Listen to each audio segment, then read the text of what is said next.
Greetings, humanity! Welcome to Channel Otherdoc. I'm Jim. I use he, him pronouns, and today we are playing a one-shot of a Cypher System game using a setting I created a while back called Codex Phantasia. It's a sort of fantastical Enlightenment era DaVincipunk mashup mastodon, and we're going to take a swing at playing it live. We'll see what happens. As we get these things started here, let us go around and see who everyone is and what they're playing. I will start with Vicky. Hello! Oh God, that's me. Hi, I am Vicky, and I am playing Katja Orloff, a gnome, loves to read, loves to learn stuff, and is quite into solving mysteries and riddles. So let's see how this will work out. Excellent. And let us move on to Wild. Hello! Hello, yes, I am playing, I am Wild Engineer, and I am playing Adolphus Donato. He's a creative scholar who conducts weird science. So, let's see what I can get into. Excellent. And I think you're playing a human, yes? Is that right? Yes. Okay, yes. good, yes. I'm so ordinary that I gotta make things weird. And let us move on to Chris. Hello! Hi, I'm playing Sylvinia, and I'm going to be a mysterious ice elf scholar from Old Land who has mental powers. Yes. Well, I'll get to that. There's always this question with that particular with the ones with mental powers is how much I want to throttle the powers from the other areas, and so more playtesting is happening today. Let us move on. Thank you, by the way, Chris, for being brave enough to try that character. I'm going to. I hope I don't screw it up too badly. Oh no, you'll be fine. Let's move on to Alexis. Hello. Hello, I am Alexis. I use she/they pronouns, and today I'm playing Yvonne Fontaine, who is a perceptive scholar who works the back alleys. She's a scholar who is not afraid to get her hands dirty to acquire artifacts, even if that means stealing them. I mean, borrowing them. Stealing? What is stealing? What's that? This is I believe that there are things called salvage rules. Possession's 9/10 of the law. Exactly. Speaking of which, let's head over and introduce Ancient Albatross. Hello.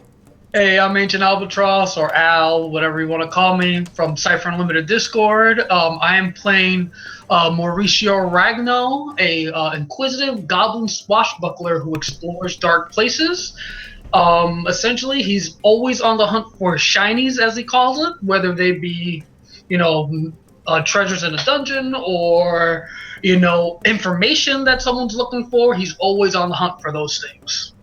Yes. Good. Excellent. Very cool.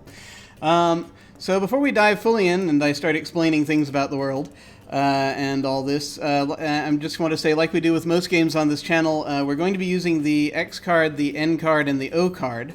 So if we hit something that's crossing a line for one of the players, any of them can type an X in the Zoom video chat or anywhere else, or make an X symbol, and we'll back up and we'll do something else. If something happens that you're okay having in the game, but you don't want a graphic description of it, then you can type an N in the Zoom chat and we'll fade to black on it or put it behind a veil. So it'll be there, but we won't go into detail. Finally, if you're in the midst of intense role-playing and you think we might be worried you're really upset out of character, you can put an O in the chat and let us know you're doing okay and that we're good to keep piling on the drama. Something else we can do is put an O with a question mark after it when we say or do something and then think, maybe that might have been a little too much. Then everyone else can respond to that and just let us know that we're still doing okay. If we're still doing okay. So let us talk a little bit about how this world is set up, and then we're going to just dive into our situation here. Basically, as concisely as I can try to say this, this is a world that is far removed from far removed from Earth. It is a sort of a fantastical world. Magic does not exist per se, but there are things like alchemy and scientific phenomena. It is currently experiencing a sort of a post and after Renaissance era, an enlightenment, if you will. something that would be roughly analogous to the 1500s to 1700s here on Earth. There are many different species that are reminiscent of fantasy species, but they are also, they're individually they are individually realized, and you find that you don't usually find a bunch. You can find more in some of one species in some places than another, but generally speaking, all the species are throughout the entire world. The world itself, I won't go into huge detail, but it's got about 8 major continents that, instead of necessarily being bound to an ocean, are actually drifting around each other in space, orbiting a central point. There are oceans kind of within these continents. It's not exactly certain how that works, and how things don't go pouring off over the edge. But gravity gets maintained on each one. There are gates that lead from one continent to another. If you want to travel that way, there are times when they align and you can actually hoof it from one to the other. But those are rarer, the conjunctions. So usually you have just whatever you can fit through the gate is usually what goes with you. And all of these characters are most of these characters, because I think actually the gnome might be from somewhere else. I can't remember. No, actually the gnome is also. Sorry. The Academy is on a different continent. Most of these characters are from what is roughly sort of a place that is kind of Europe-like, but it is, again, different. They have been hired by the Scientific Academy of Ix to go and find out more about the city that has recently come uncovered. There was an ancient civilization called the Enkarans. That it was believed that they were mostly lizard folk, and not a lot is known about them. It's kind of, if you're thinking in terms of, like, say, Mesopotamians, Babylonians, that's kind of what we're sort of for the reference. It is believed that they worshipped pantheons of deities. It is said, sort of rumored, that they had advanced technology of some kind. And the trick really is that the Academy, the thing is, it's popped up in a place that's kind of on a border, where the nearest sultanate doesn't really want to mess with it so much as of yet, or hasn't had doesn't have the resources to take advantage of it, because they've got a lot of stuff going on over there. So the trick really for the Academy is getting there before the Inquisition does. Because there is also a very powerful church in this world that has an Inquisition, and it is kind of similar to ones that you might be thinking of when I mention that word, in a number of ways. And they have a rather particular agenda. The Inquisition also is interested in uncovering knowledge, but it's kind of feels as though it is supposed to be the steward of that knowledge as it goes, and sentient species can only take so much of true knowledge at a time. The Academy has a slightly different view, though they too view themselves as stewards of knowledge. So there's a bit of an ideological conflict that goes on. But as this goes, so you folks, let me just pull up here. Yeah, your folks are all playing. Mostly you're playing scholars. This version of what I've sort of reskinned bits of the types, the three types that I've got here: the soldier, the scholar, and the swashbuckler. That I've sort of retooled, reskinned from the core Cypher System. And as we go, it may become more obvious which bits I cribbed from for these various types. We shall see. Let me get over here real quick. I just want to pull up one thing to have in front of me, just so that I know what it is that We've got here. There it is. All right. Where was I going to go with that? Okay. Yeah. All right. So let me go ahead and pull this in.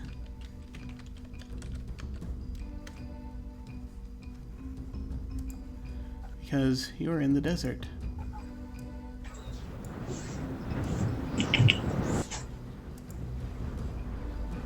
Okay. So, the locally, in this part of Lunaria, sort of not too far from the gate, there are a couple of villages and what have you, and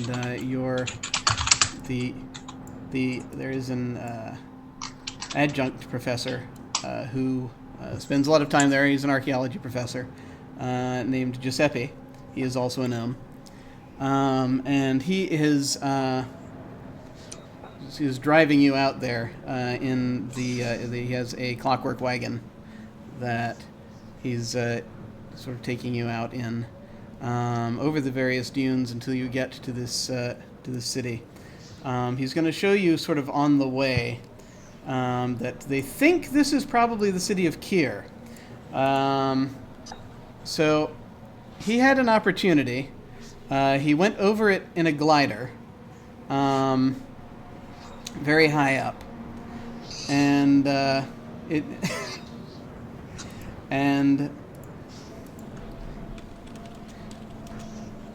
so I can't say what color the wagon is. We don't know for sure.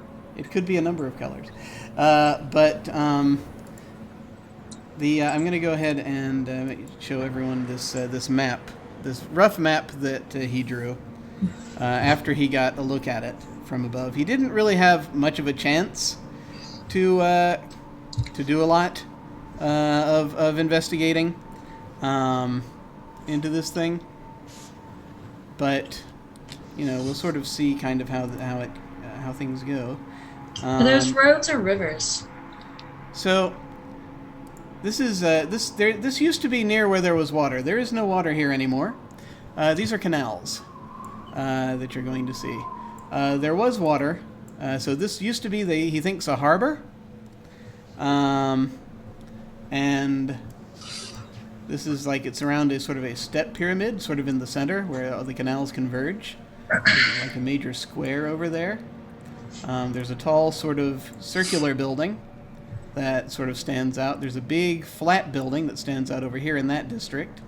There's a thing that looks kind of like an arena over in this district. And those are the major features. He thinks that probably over here is more common housing. Over here is probably sort of more upscale housing, maybe, and these may have been arts and industrial districts, perhaps, as far as you can tell. But yes, the university has hired you folks to go in and check this place out. Real quick though, while we're on our clockwork wagon on the way, is it like a sort of wagon where he's sitting on top and we're inside, or like? It's actually an open air. Oh, okay, got it. But either way, Mauricio is sitting right next to him, asking him about everything as they, proceed. Like, what is that doing over there? Like, it's literally asking about anything that looks interesting. Yeah. While do you at any point let anyone else see the map after he hands it off? I think that's a good question. Did he hand it to me? Well, if you're sitting right next to him, probably. Yeah. So I'm just studying it then. I don't hand it off to anybody. Anyone who wants to see this map at first probably needs to be looking over your shoulder. Yeah, or just ask before. But you see Mauricio, or you guys call him Maury. His friends call him Maury. But you see him he's basically this close to the thing, trying to get the details down. And you guys obviously see he's looking at it. He's not trying to hide that he has it. I'm curious, would I be able to use my mental powers to see the map through his eyes? So you have telepathy. So if he wants to send you a picture of the map, you can do that, but you can't really necessarily listen in on the sly. You're not quite that Sorry, good I'm yet. trying to learn how these... Oh, no, absolutely. So. No, but yeah, I take as much of the details in the map as I can. I say, "Oh, interesting." And as I finish looking at it, I hand it backwards to whoever might want to grab it, and I'm just looking around more, whatever happens to be what we're driving by. I'll grab it, I guess, and study it and pass it around. I think when you look at it, Katya would just lean in and would peek over your shoulder just to be curious at the same time, just like taking notes on where everything is. Yeah. I do love the random cattail in the video. That's sorry. But yeah, as you guys are looking at the map as we're moving, I said basically address you guys. I say, big pyramid in middle, probably treasure. Do you think so? Everything looks so dry around here. Well, it's been that way for thousands of years. As Giuseppe says as you're getting ready to come up on this hill. He said, it's only a little bit away from here. Should be. On which part will you drop us off? Just to be curious, which part? Well, I was going to ask you. Looks like there are two entrances, as far as I can tell. So we can. Oh dear. So, as you looking over the sort of this area down, you can now actually see down into this. It's not exactly sort of a valley, but sort of where this sand was uncovered. This place. And you see, actually, outside the walls of this city, because this has a big sort of wall surrounding it, you see about, I want to say about 24 people. So about 7 or 8 of them are wearing red robes. And they're putting one of the, and the rest of them are sort of wearing different, like, travel clothing, so it looks like they might be just sort of, they're hired workers. One of these hired workers has been strapped into this sort of catapult-looking thing. Actually, it looks more like a trebuchet, I should say. That they put in a thing with sort of wings on the side, and it looks like they're going to launch him over the wall. As you're sort of coming up, and actually, as you sort of crest, you see them, and these are unquestionably Inquisitors. You see them launch him, and he gets up to just above the wall, and then you note from the center, as you can kind of see the top of the pyramid from here, there's what looks like a sort of a thing sticking up from it with 2 prongs, right? You see this spark come from it. And quite instantly, this bolt of lightning fires out of it and hits the guy in the little sort of mini ornithopter. And it's actually more in the glider, rather, in the mini glider. Fries him, and he immediately drops down. You see for a brief moment as that happens, this whole dome of electricity just sort of crackle over the entire city for just a second, and it strikes him. He immediately plunges straight down. It's like throws him back. It's with the force of it, and he plunges straight down, on fire, at the base of the wall. Haha, serves them right. Rookie mistake. Does he fall anywhere close to us? No, he's over by the city. You folks are are still a good distance away, enough that you can see this, and you don't think you're currently being observed, because they're kind of busy now trying to put one of their hired help out. But as soon as that spark from the prongs on top of the pyramid happened, you see Mauricio stands up, like just in awe of what's going on, because now he's wondering what could be causing that. What's the trigger? Who's powering this? And you can see it, like, he looks very interested in what might lie beyond the walls. It's a good question. Presumably something inside the city would power it. Anything else would make no sense. Oh, good. If they have power, then that means I can run some tests. Wonderful. It is fascinating to see that it is still working. Yes. This is going to be a thing. I don't know. They're not. They haven't figured it out yet, but they're going to figure out a way in sooner or later. Well, then we need to be quicker to find a way in. There must be signs. There must be some way to get inside without being Fried. fried. Yeah, that's quite a word. I would suggest not over the wall, would be my first suggestion. You've got. There must be doors or gateways in, so that's where we have to go. I think there probably are. I can. Well, I don't think I want to get any closer because they're gonna hear me. But because they're gonna hear us. But you can get around to either. Like I said, I think there are probably two ways in. You can either try to get in through the harbor, or you can try to get in through the main gate. And the main gate's on the west, and the harbor's to the east. I would almost say main gate. I would say as well, try the main gate. There we are sure that if you open it properly, you shouldn't get fried, because that's the way how you enter the city. But usually you need a key to enter on the front door. Unless I'm someone... I was going to say, unless someone unlocks it from the inside.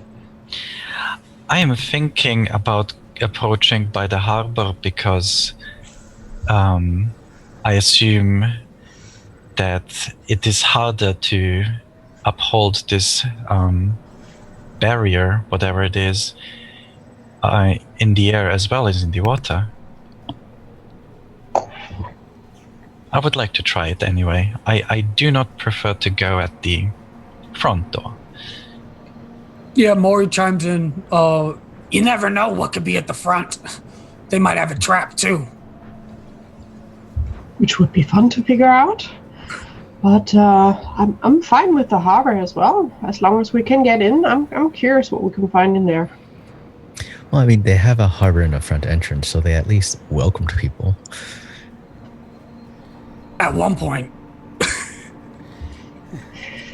Yeah, back when there was water out there. Which reminds me, Giuseppe, would you happen to have a jug of water I can take with me? Oh, yeah. And he looks down, he says, yeah, I got it. He hands it up to you. Wonderful. Made sure we at least stocked up on that before I send you in there. But yeah, I guess, how far away is the wagon parked from everything? Because we stopped and we're just like... Yeah, you're observing kind now, of, right? so you're at a dune way to the south of this. And so you've got like about a couple hundred yards in either direction to either way, and he can try to get you a little bit closer to whichever door you want to go in, but he knows that he can't get too close because then the Inquisitors are going to hear the wagon. Quick question. Do you see any desert animals or small animals around us? Let us find out. I think I'm going to ask you to make an intellect roll, and I'm not actually going to set a specific difficulty for this one because I just want to see what your result is, and that will tell me how many animals are around. Oh. Okay, so you got so yes, that's not bad.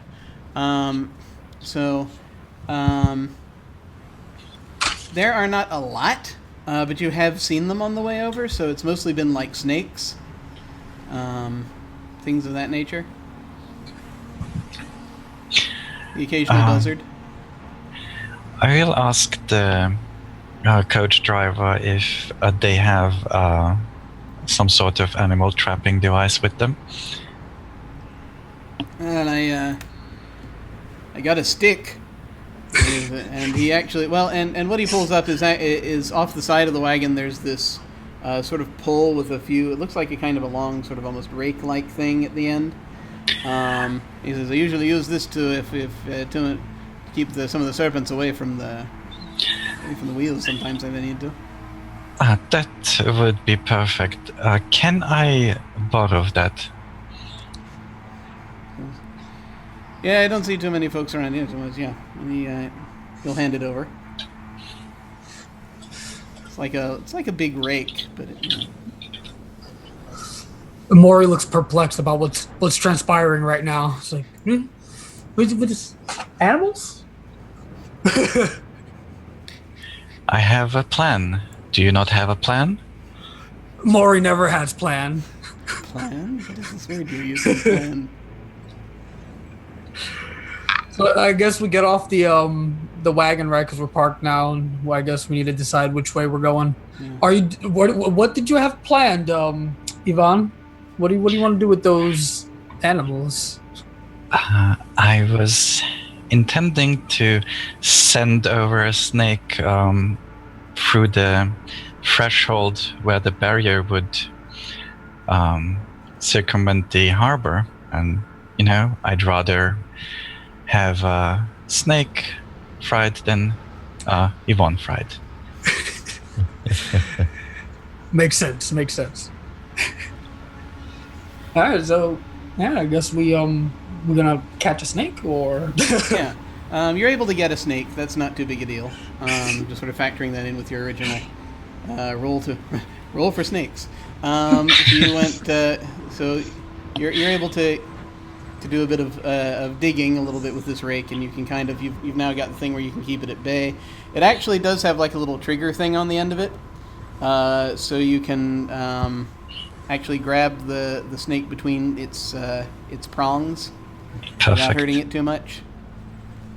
So, Yvonne, you're just sending that snake over to essentially into the field, right? You don't have any. Do you mind if I try something out for her? Sure. What did you want to try? Oh, nothing. Let's see. I'm gonna inject a snake and let's see what happens. Huh. The snake starts spitting up spider webs. Interesting. Maury's just How- looking in awe, like, It's not How like I is was this expecting. supposed to help us? Well, we learned what this does, so we learned something. It always. But does it affect just that species, or are all snakes the same way? Whoa, Anyway. want to try? You can try another one. No, I think that you should have the proper controlled conditions for proper experiment. While you're talking, Katya would slowly walk towards the harbor because she's just curious. She wants to see what's in there. She doesn't care about a snake. and I follow. As soon as Katja starts walking, Maury immediately forgets about the animal and the experiment. And, we're starting to head in, so he follows suit.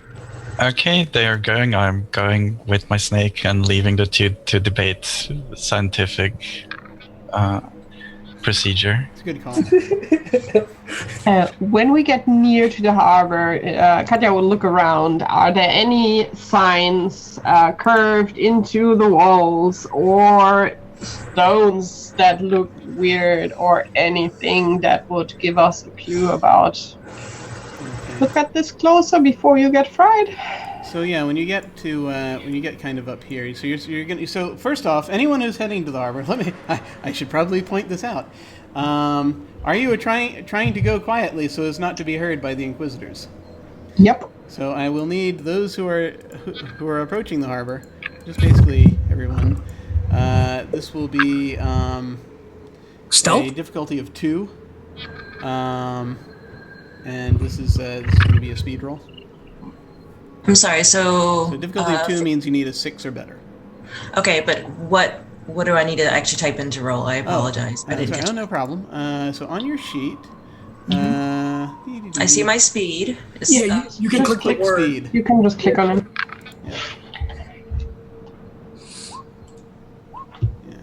Spiffy. Okay, Hey. I think everybody passed. You didn't need a lot. You're good. And awesome. Yes, but in particular, Yvonne and Mauricio get there pretty much first, as they're kind of like, so they manage to come around. But Cacho is looking around at this, and you can see that this is this is a place where sand is sort of filled in. You can see these high walls. These walls are about like 15 feet high or so. And Okay, so giant. so 15 to 20, something like that. Story and a half. And the sand sort of piles up where it's like comes up to about the level of the top of the wall. and so it looks like it's mostly buried. You're looking for a kind of a way through, so this is going to be an intellect roll, and I'm going to set it at a 3, so you need a 9 or better. I'd like to assist in looking. So that would add an asset because I am trained in searching. Okay. Would perception work as well? Is it just a straight up wall, or is it like a door? There's no entrances or anything? Yeah, well, there was an entrance. It's under the sand. It was the harbor. Oh, okay. Yeah, let me see. As far as this goes, let me pull up the correct sheet here, yes, so that I can see.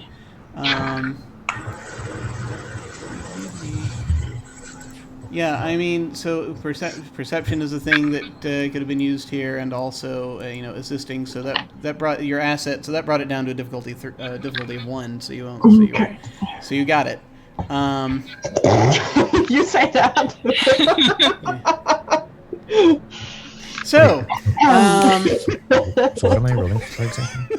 I'm distracted probably. I'm sinking into the sand slowly because I wetted it up and I'm just slowly entirely sinking. possible. So yeah, let me first of all, as a reminder, before I begin intruding as GM, a couple things I do with GM intrusions. First of all, this is a one shot. I'm starting everyone off with 1 XP. Okay. Secondly, and you can use XP to reroll. You can also use it for other things, to buy things on the way. You can use them to refuse intrusions. Except for once. Unless you roll a 1, in which case you can't refuse the intrusion. To wit... Wait. I used my 1 EXP to let Katya reroll. Unfortunately, as far as I'm aware, you cannot reroll 1s. That's the thing. I mean, so you can say so. It's your call. A thing that I do on... wait, yes, I'm thinking of a different system. It's your call. You're the GM. You're right. No, you're right, though. You're right, though. So before we get into that, yes. I'm sorry. I was thinking of 2 systems removed, so it's, these things happen. Ran Savage Worlds recently. This is what it does to you.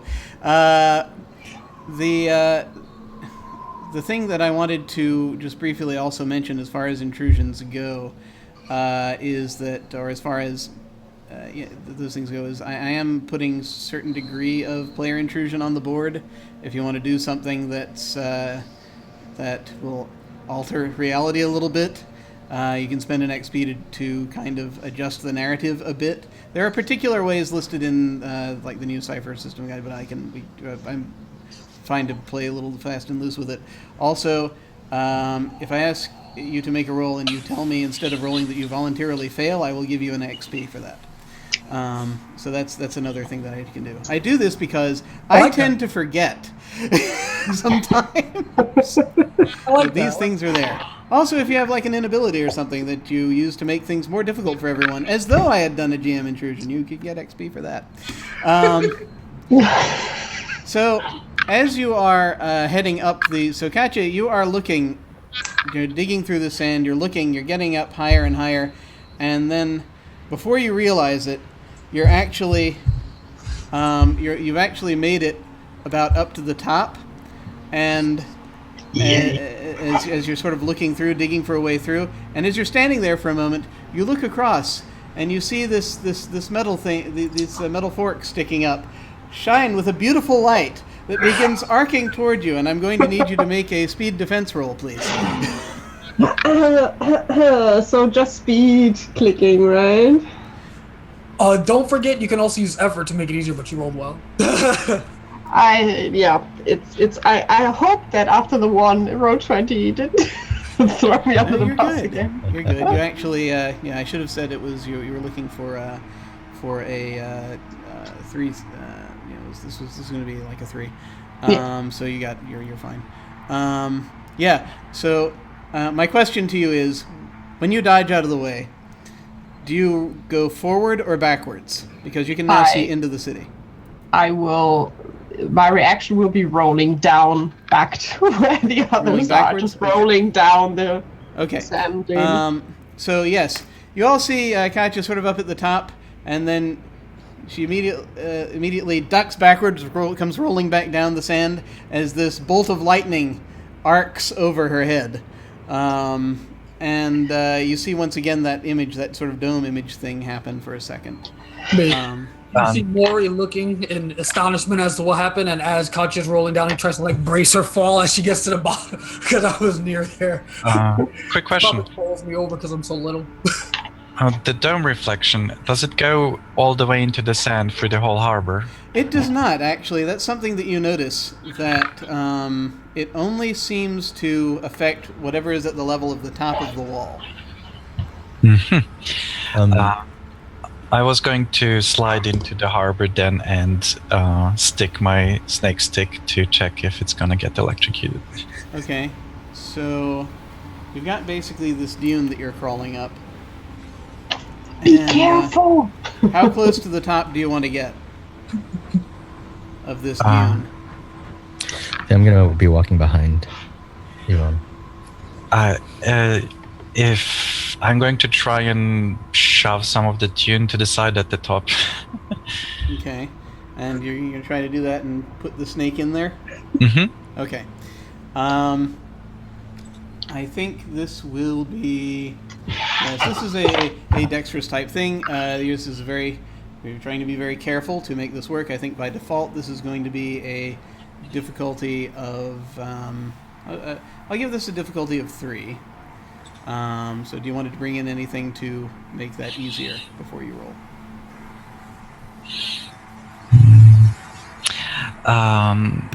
Could I apply finding, noticing small details here? Let's see. Yeah, I can see that because you're very carefully poking for the right place. Mm-hmm. So then bring it down to... Yeah. Oh!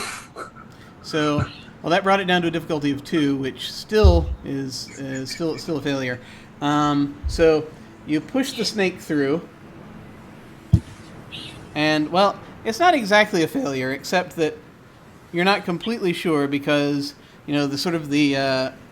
the stick kind of jostles for a second, and then you realize as you're pulling it back that the snake is gone and you're not sure where it went. One thing you did find out, however, is that the dome did not activate. Well, that's good news. Would there have been, if I was able to observe the snake going in, would I be able to use my learn new information skill from that? Well, what are you looking to learn? I just kind of want to see how the building reacted to it. Well, as you are, I can tell you don't even have to roll necessarily. As you're sort of looking at this very carefully. Well, actually, I could have you roll. There's an observational thing here going on. Yeah. So this to figure, if you want to figure out how this works, right? From this, as far as just the walls go, I'm going to set that as a. This tech is really strange. The overall thing would be a difficulty of 5, so that'd be you'd need a 15 or better. Right. But you can try for it if you wish, and if you apply that learning new things, then that will knock it down to 12 or better. Right. Learning new things would be 12 or better. That's intellect. Yeah. So. And do you want to do effort or anything else like that before you? If I can use a single effort with the edge, would that knock it down for anything, or?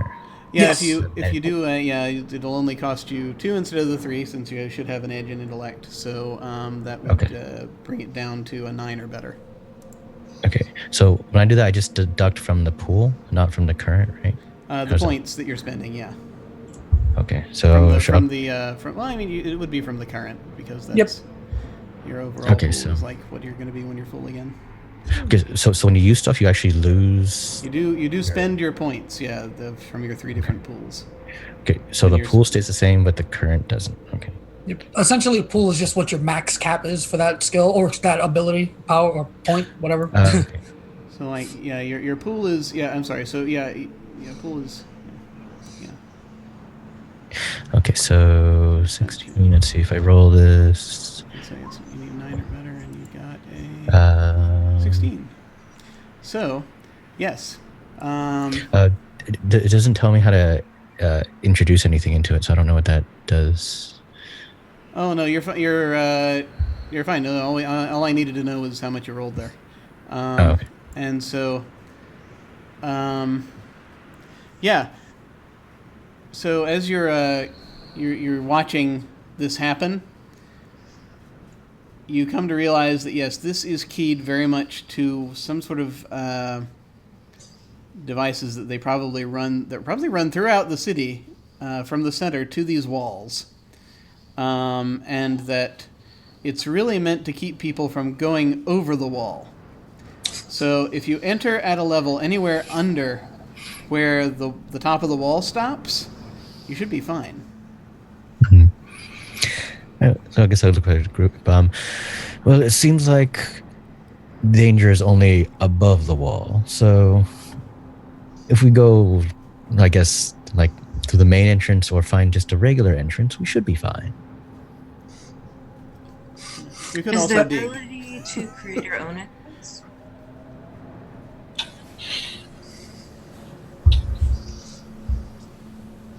I'm sorry, what was that? If you're talking, Severin, we can't hear you. I saw lips moving, but no sound. Oh no, there we go. I heard you. I heard you, but you're a bit lower in voice than we others. Oh, sorry. Is that better? Yeah. Okay. Is there the ability to go through the wall? Like, create our own hole in the wall? Well, there must be the way where the ships went into. So we just need to find that part and try to dig. Yeah, I mean you're at that. You're here, so you could dig you could easily just sort of dig a little tunnel through the sand here. That was my plan. Did anyone bring shovels? I have an archaeology kit. I have to assume there's something for digging in there. There's definitely digging stuff in there. So you see, as soon as everyone mentions the digging plan, or whatever have you, Mauricio doesn't even wait for confirmation. He just whips out like a shovel or a pickaxe or whatever have you, and he just starts like, because he really wants to know what's causing all this to happen. Like it's really sparked his inquisitive nature. So yeah, he's just. It doesn't take you too long. To just sort of, because especially if you're digging near the top, you get enough sand cleared out of the way that you'll be able to get through. I say, do they have to roll anything, or we're just good now? I'm sorry? I said, do I have to roll anything, or is there just a tunnel I'm not going to make you roll to dig a hole, no. I just want to be sure. So yeah, you see Mauricio like going at it, like he's like basically working alone. He's just so excited to get inside. And he says, "Ready." Katya will pop up next to you because she now descended. She's like shook everything off and took some notes, scribbling down fiercely what happened, and then just like as soon as Mari says ready, she's like okay, and let's try to go in. I will follow. Okay. Mm-hmm. So, who's going through first? Mauricio? Okay.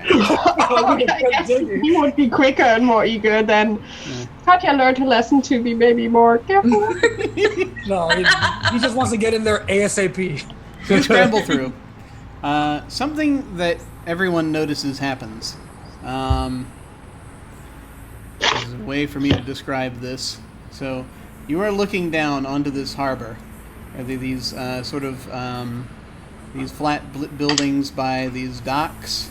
You actually note that there are also large sort of slab-like things next to some of these buildings. Just sort of, you don't know if they're... You don't know exactly what they are, but it's like they're kind of attached. But as you go through, one thing you do note that happens is the inside walls of this city, starting, where the walls of the edge of the city goes, have these... They're not like exactly gem-looking things, but they look like sort of... they look kind of like Well, you'd think they were windows, except they're not on the outside as well. They're not like windows into anything, but they're sort of like lights. You guess you discover, because on each of the two sides, simultaneously, the ones by the entrance to the harbor, iris open, sort of, and so there's this flash of light comes out, and then it shuts immediately, and then one slightly, so like the one down here, there's one a few meters further to the left along the wall that then opens, and at the same time, the one a few meters further to the right. So the second one in opens and closes. And this continues in a line. Apparently there's a line of these things all the way around the city walls. So as each of you comes in, a new round of that starts. So it's like flashing all the way around to the other side. So it seems that the city has noticed that you have entered as each one of you comes through. But it has not tried to zap you with anything since you're coming through at the level you're coming through. Are these blinky things in a height where we could reach it, or is it more above? It's like just under the top, so these are like a little under 15 feet up when you would get over there. So, Is the wall like flat, or would it be possible to climb it? the wall is pretty flat on the inside, especially. Alright. You don't really see particular. I mean, there are places where it's decayed a bit, so you might be able to find some handholds if you want to try and climb it. This looks more sophisticated than I was expecting. But as soon as all that flashing happens and stops, you see Maury's eyes basically light up like, ooh, what cause? And then he like tries to find a handhold to try to get a really good look. Like he wants to climb up and like look face to face with these things if he can. All right. Maurizio, I'm pretty sure it was us I don't know. that caused it. Maybe we can take. Like I whip out my crowbar. Maybe we can take. Yeah, I think Adolphus look around, looking like see if the lights are creating any specific pattern or anything as this happens. There is it's not it's a very simple pattern. It's just that as you're looking at them, and it's like sort of just each the ones on each side will briefly shutter open as each of you steps through, and that's in a sort of a chain around the walls. And I don't know if I don't know if I'm describing this terribly well, but it's like sort of, as they're opening each, and then they come back around, and then you're on the other side seeing them, and then they stop at the what you presume is the main gate. It's kind of like people are doing the wave at Yes. a sports game. Very much. It's like people are doing the wave with Aldous lamps. They're like using signal lamps or semaphore lamps to do the wave around. But yeah, I would like to climb the wall and inspect one closely if I can. All right, so I'm going to say that you can find an area where there are some handholds, and so I'm actually going to go intellect on this to try to decipher how this thing works and what its purpose is. This is going to be a difficulty of 5. And I'm already climbed up, or You're already going to be able to climb up there. Yeah. Gotcha. All right, so I'm going to use intellect effort to make it a little easier to figure out what this thing does. So drop my int by 3 because I have no edge. And I have learned something new. Would that apply to this? Yes. All right, so then that'll be a difficulty of 3. So let me go ahead and roll that out. All right. Hey, just barely. No, So, I failed. That's a As fail. as you're looking at it, you're not completely sure what you're able to tell is that it's like they're using a thing to focus light a little bit. So, and you've seen that and there are devices that are like that can show pictures. You sort of sort of in this day and age, you can sort of turn them and an image gets projected. So they do exist. So this is kind of like that. These are like signal lamps, as far as you can tell. But you're not quite sure how they're getting activated exactly. I mean, it's pretty much obviously when each of you passes through, but you're not quite sure how it's working beyond that. I will say, though, that Adolphus, again, because you were previously thinking about this, it's not too much of a logical leap to think that those lights are probably connected to, if there is like some kind of grid under the city, that it's probably connected to that. Mm-hmm. But Well, before I climb down, can I I don't know if there's like a ridge around the light or the thing. Can I like put a crowbar and try to Yeah. There's kind of there's sort of a ridge. All right, so I stick my crowbar in and try to This thing is pretty old. regardless of knowing whether I'm gonna get shocked or whatever. I just want to take it out. Let's see. Remind me, those of you who have done Cypher recently, are there special rules for harvesting said ciphers? Not really. You basically, like anything, just set a difficulty number, whether you think it's going to be easy or hard or whatever have you, and it's really all up to you. There's rules for salvaging in the new books, but that's not ciphers. Yeah, it's just different. It's a little That's different. right. Okay. For something like this, I'm going to say to, as you're sort of digging in there, it's going to take you a few minutes. But I will go ahead and are you trying to get it out not damaged, or are you just trying to get it out? I'm just trying to get it out. I'm not trying to be careful. I'm just okay. Might roll difficulty 2. I'm just gonna roll it. Okay, 17. You do really well. You just pop it right off, and it falls. I don't try to catch it. This thing just goes. This light goes flying down.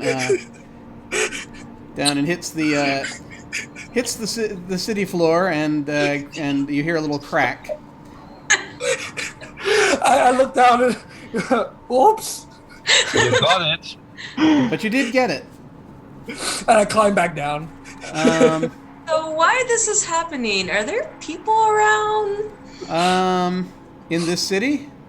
Yeah. Do we see any movements, anything?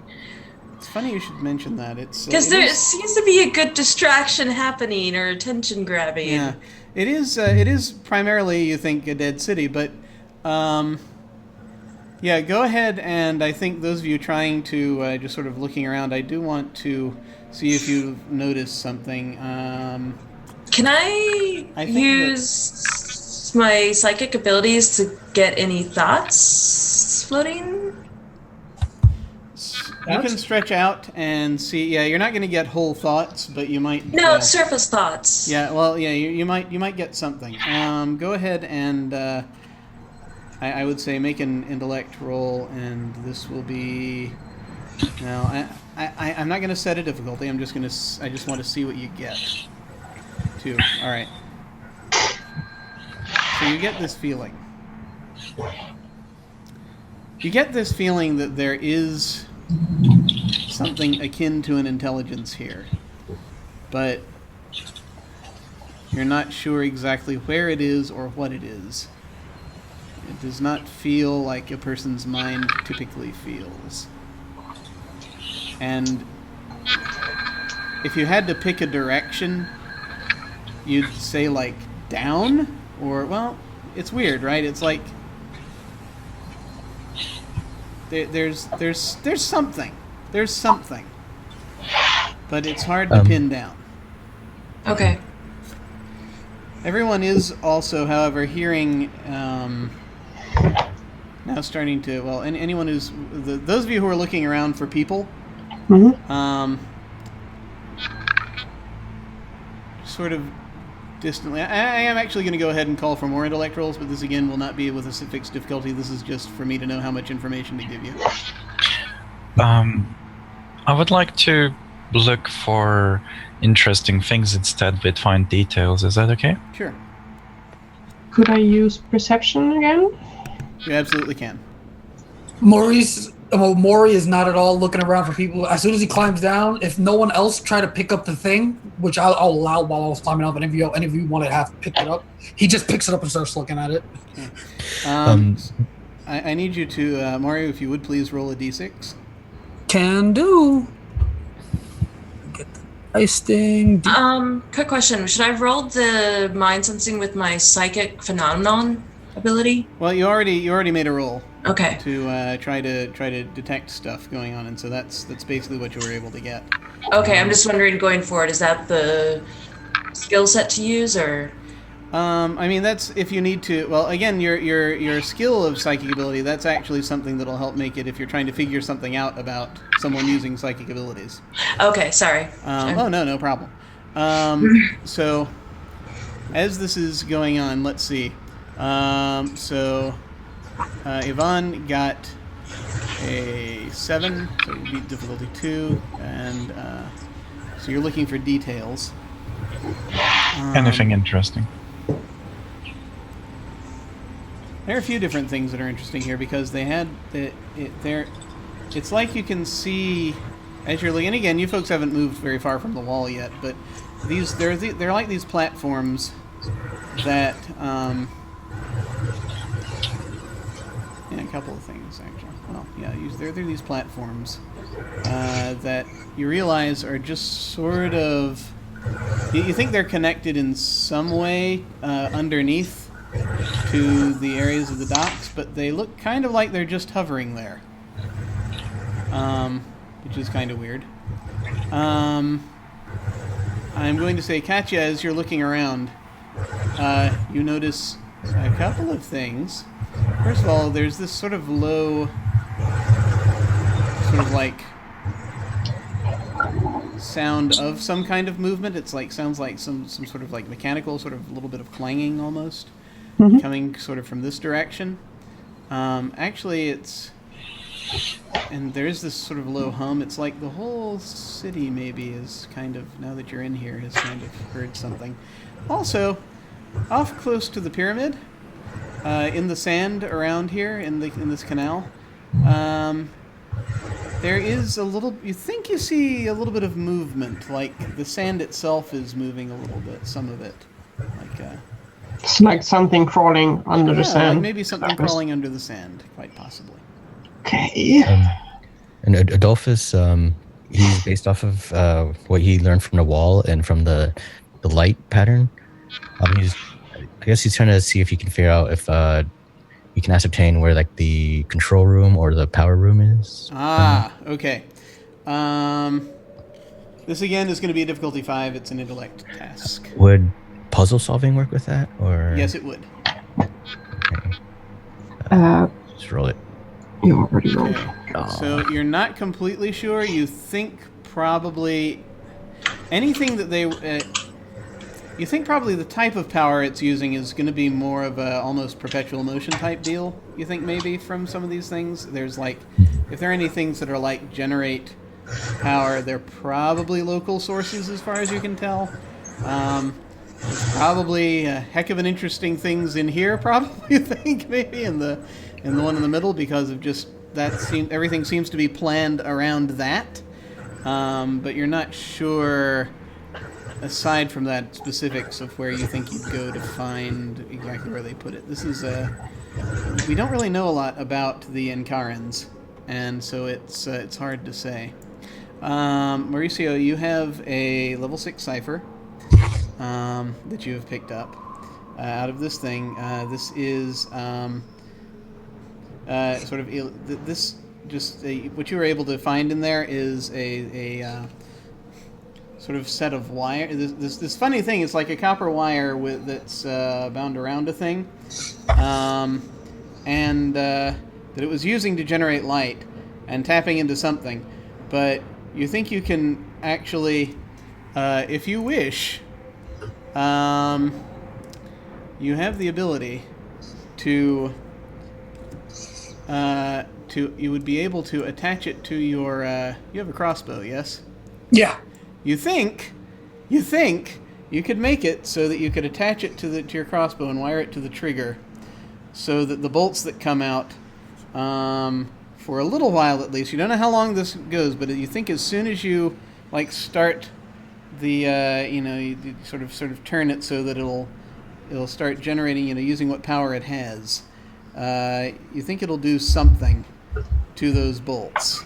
Probably charge them with electricity. So you see Maury, he's like basically, he's not standing up, he was like crouching, looking at this thing, like all close, like examining the wires, and then suddenly, like he has a curious look on his face, and then suddenly, like, the idea of what you just explained, like sparks into his mind, and you see like a wide-eyed, like, look of recognition, and he basically goes, oh, and puts it like in his, like, adventurer's pack or whatever have you. He's not going to activate it just yet. Okay. So you've got that. This is, the electric ammunition cipher. I'll add it to my, ciphers. Cool. Yeah. Let's see.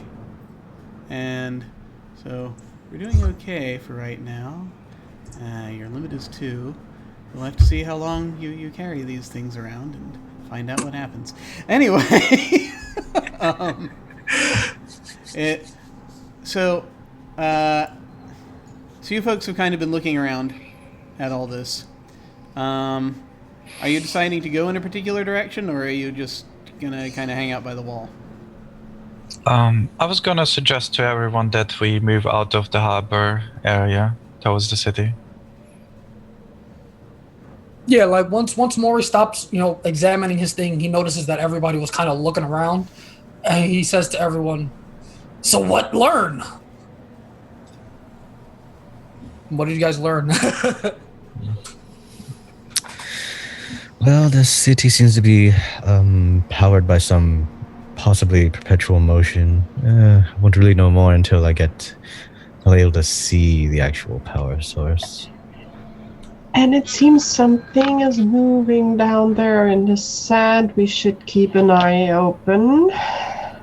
And there's intelligence here. It's not a race I'm familiar with. The platforms that you described, how far up are they? They're kind of at, sort of if you were standing on the dock, they would be like just a little bit, teeny bit underneath, so you could like step from the dock onto them. And I found a floating platform. I think it's the way up. Let's go. And she's gonna jump on it. Okay. I follow immediately. Sure. So follow. jumping on it doesn't seem to do anything.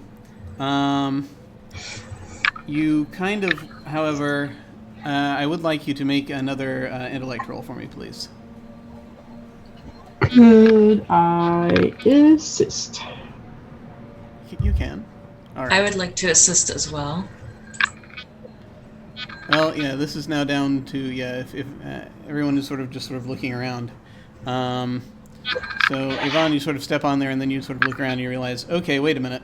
You see just off to the side that these things are kind of these little buildings, and each one of these platforms has one of these little buildings next to it, and you think maybe that the controls to operate these platforms are probably inside those buildings. Because you can see, like, just looking now at the lines in the sort of the pavement, you see lines moving from out to where these platforms are over to those buildings. You think that's probably how this works. So it's like you'd have to probably set them or something. You'd need to look in one of the buildings to try to see if there's a way to get these things to move. There's no way natively on them to make them move as far as you can see, unless you wanted to go like climb under one and tinker with it, in which case you could do that. Question: would we have to change them to reach to exit the dock? Well, that's the thing. You haven't really looked at them yet, so it's hard to say exactly what is doable. But yeah, you think these things are meant to move. So there are probably controls for these somewhere. It's just it looks like the operator of the thing is supposed to is like in a different, is like in one of those buildings probably. But by foot, can we leave the dock, or is it? Oh going yeah, to yeah, be you a totally climb? can. The city is, this will actually. You think if these things move, they can probably go into the canals, but on foot you can go anywhere in the city, and there Okay. are bridges. I should point that out. Okay. There are bridges crossing the canals. Yay! No trying to jump. Yeah. In that case, that is interesting. I will share my insight, but then move on, because there's surely more interesting things in this city. Are we on the northern part now, or still on the southern part? You're still like right now in the east. So actually, I don't know. It depends. Yvonne, which side did you head toward? Towards the north. Towards the north. So yeah, you're probably more like up here. The question is, where did Katya see the moving sand? In the middle canal towards the pyramid.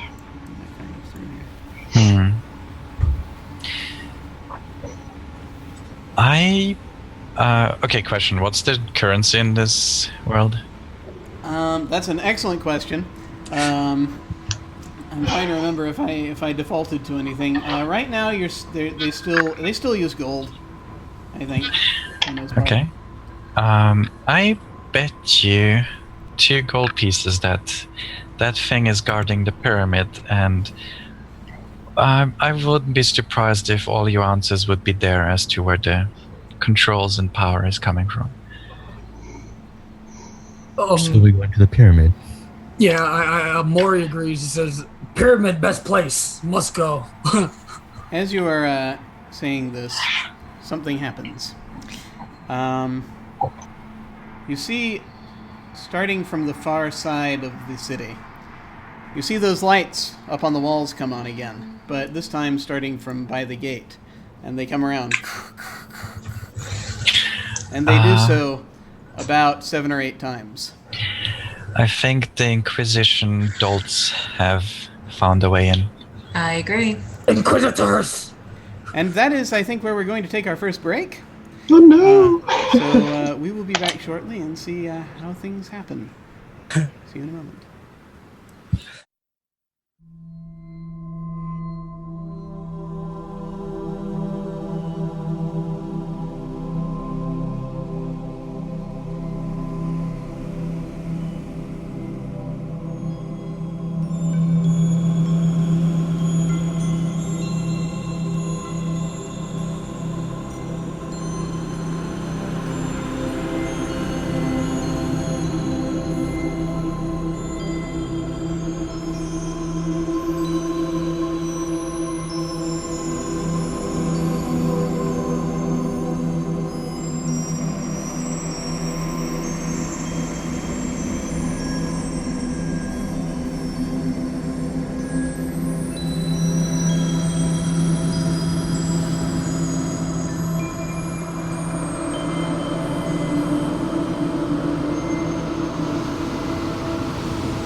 all died. We have returned. Oh, Ha Gotcha. No. oh boy. We're back. So no. So yeah, you folks have noted that the Inquisition has probably entered from the other side. They found a way through the main gate, looks like. So the race is on, as it were. As soon as those lights spark, is signaling that they've entered. Mori knows that means somebody has entered over there. He's assuming it's the Inquisition because they were, looking around outside. So what he does, you see, before we cut, he was like, Inquisitors, like he noticed it. So after he says that, he reaches into his bag or whatever have you, takes out his, it looks like a crossbow, like a crossbow bolt, but like with like a really round end, like maybe it would be a bomb. But essentially, I want to use this guy and shoot it in the direction of the entrance that they came into. Whether it's gonna hit them or not, I don't know, but I want to send a message. Oh my. And it goes a long distance. I don't know how far we are from that entrance. Okay. Yeah, this is going to be more than a long distance. This is a city, so Okay. you're on this end of the city, and they're presumably on this end. Then? I'm sorry? About how far would I be able to shoot then? So a long distance, I was thinking, is like 100 feet or something like that. Is that right? I forget the exact wording in the book, but it's your call, honestly. I'd say you'd probably get to the end of the harbor. Never mind. I don't do this end of the harbor. So say like from here, you might be able to get like here. No, I don't know. I don't do that. You could fire it into the air, and they'd probably see it if you want to do that. But No. No. I definitely wanted to endanger them when I did this. Oh, yeah, no, not quite. You're not quite in endangering range yet. You haven't seen them yet. Then never mind. You probably have to be able to see them. That would probably help. Right. So yeah, what do you want to do? Start heading towards, like, we know that they're gonna race for that area. So I say, Inquisitors on move. Like, and I start walking towards the pyramid. Stay away from the sand, guys, and I will follow. Because I think we will walk up, right? We are not walking in the sand. We are walking up on the... Walking along the canal on the... Yeah, that's what I was... On the surface, on the street, by the... Okay. So as you go past, you see that there are a lot of these buildings. You see that you get a slightly better look. You can't see it clearly, but you do see that slightly the big flat building looks like some sort of, maybe it was a factory of some kind. Although you barely have factories these days, but it's a. It looks like there are. You occasionally. As you're passing sort of in this direction, you do note. For a moment, it looks like movement. But you hear what sound like sort of mechanical clanks. It does sound as though there is something. You don't necessarily have to go and check it out right now, but because you are still heading for the pyramid, which is absolutely fine. You do hear mechanical clanks from this direction, and you think they're coming from that building a little bit. So some of the whatever is operating in this city is also operating in that building. However, sure as heck probably also operating in the pyramid. So you're going to make it about to the corner here. You're going to see this, a lot of sand just sort of in the canal in front of you. There is... Now, the funny thing is, while there are bridges across the different parts of the city, there does not appear to be a bridge, any bridges spanning from the city to the pyramid. There are more of those platforms. And next to these little maybe gatehouse-like things, gatehouse is the wrong word, but little shacks, little stone shacks. Could I look into one of those? Absolutely. Could I join and that we can try to figure out together on how we get these things moving? You find this sort of stone panel, for lack of anything, that it's sort of sitting there in this little shack, and there's like there's like a crank and a couple of other sort of things that are like levers. And you note that there are kind of things that are like pipes going from underneath down into the ground.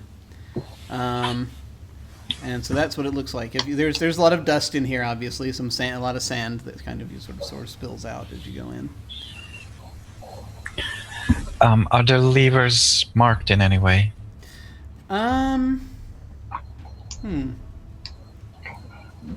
There are markings. They are.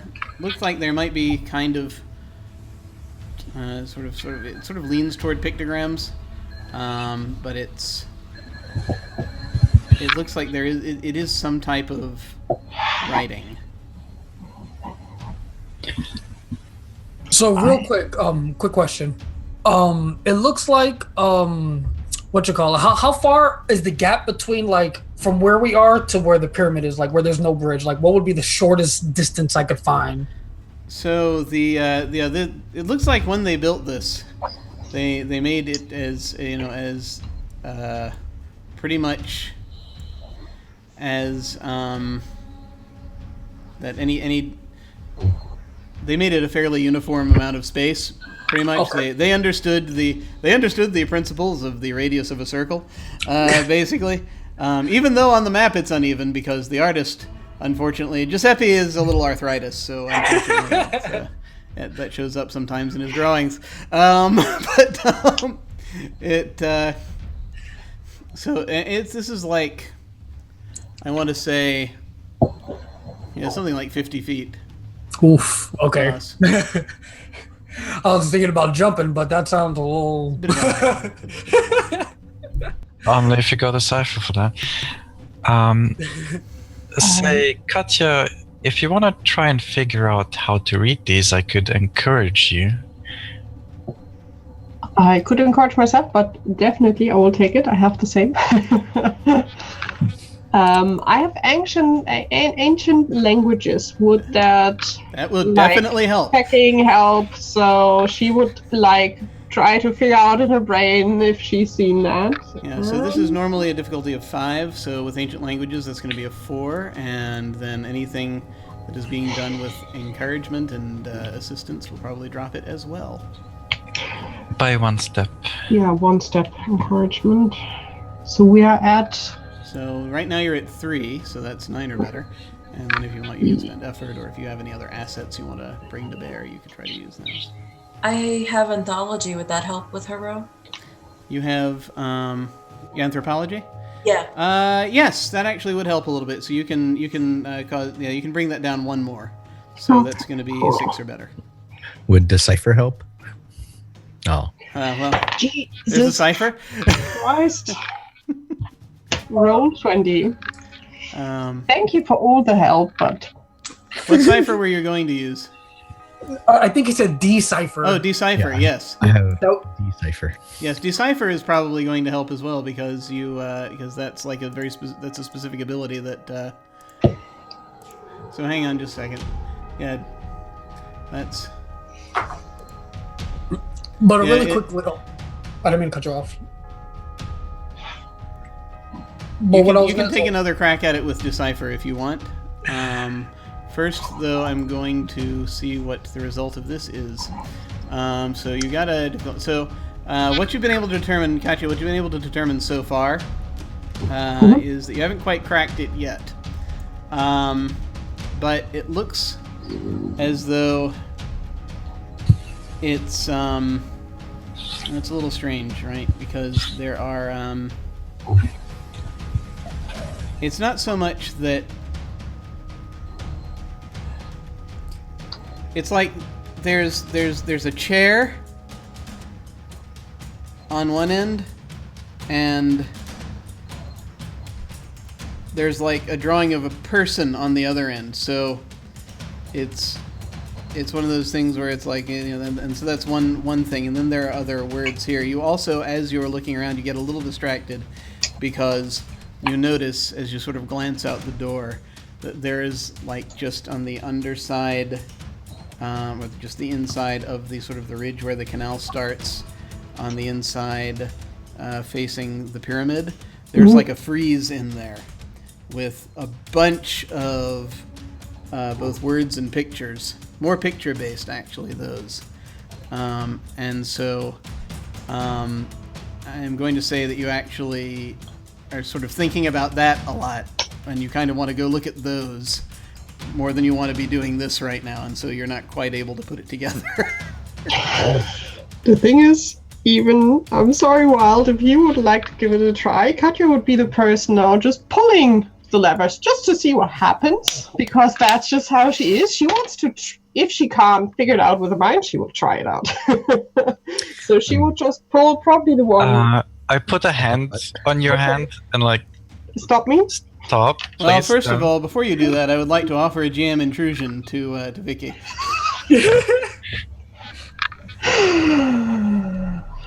Go on.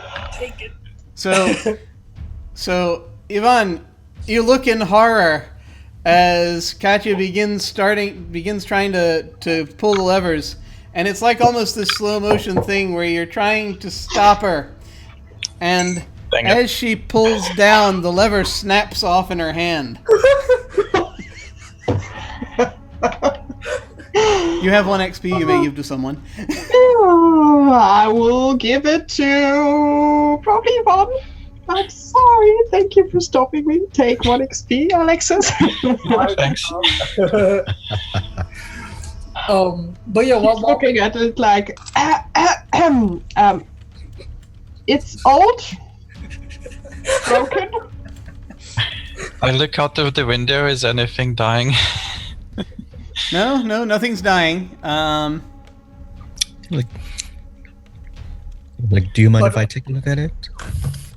She will give you the piece of it and will step back, just like, I didn't do anything. And she will carefully turn to the other thing she saw and move forward to that. And I will use encouragement again. Okay. So Adolphus, you are using your decipher ability, and so that's going to take you 1 minute. And the complexity of the language is ordinarily going to be a 5, but since there's been work done on this already, I'm going to bring that down to a 4. Okay. And you actually have, because you have this ability and you're kind of good at this, I'm actually going to just give you an asset here as well, so you'll be down to a 3 already to start with. All right. I'm gonna spend. I'm gonna give it an effort, one more effort, just in case. Okay. So from the edge of 1, that's 2 intellect. Yeah. So that'll bring it down to a 6 or better, basically, at level 2. Okay. And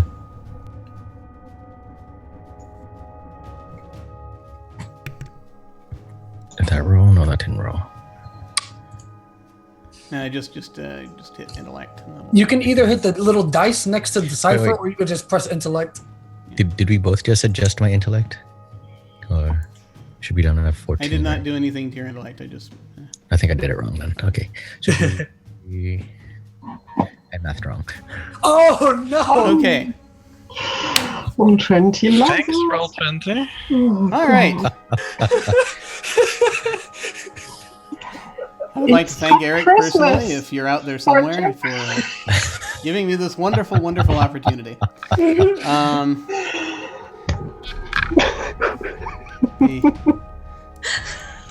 Oh Eric, the boy! god of bad roll-20 rolls. So, let's see. You're reading this, and you think you are figuring out what it is that needs to happen to make this work. And that is, well, among other things, as you're looking under it, there's if you look under the thing, there's a power source missing, probably. There's like some sort of device that's supposed to go inside a nook in there. So you're seeing that. But then also reading the text around it, you get this sort of sense as it's as you're looking at it that there is a piece of this that is missing, and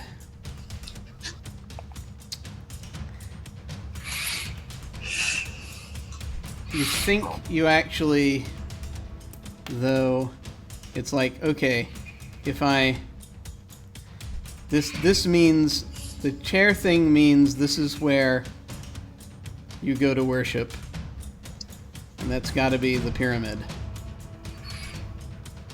Whereas the people thing is just, this is just where you go back to the general population. And you think that if there's any power in there, you can just turn this it's not a switch exactly, it's kind of a switch. Dial? This dial. And you think it'll work. And so you kind of are tinkering with it a little bit. And you do hear this, it sounds like a this sort of a hum, like an electrical hum, as though maybe there is some power in here. And then after a moment you realize it's not coming from anywhere in here. And you realize that as you're sort of moving things around, and there's sort of the vibrations of you being in here, you just sort of glance out, and you look down. You see where Katya has gone to look at the frieze, and you see this mound in the sand just starting to move toward her. Katya, you see this story played out, this very interesting story. It looks like. And it looks as though it's putting people that you think are probably lizard folk. That's what some of these carvings look like. And it looks like then, like they were venerating something. And then it looks as though there is some sort of conflict that happens, and then you have, in another part of the frieze, you've got like lizard folk and people that you think are supposed to be some type of elf, and then you think are supposed to be humans. And them either coexisting or fighting, depending on which part of the frieze you're looking at.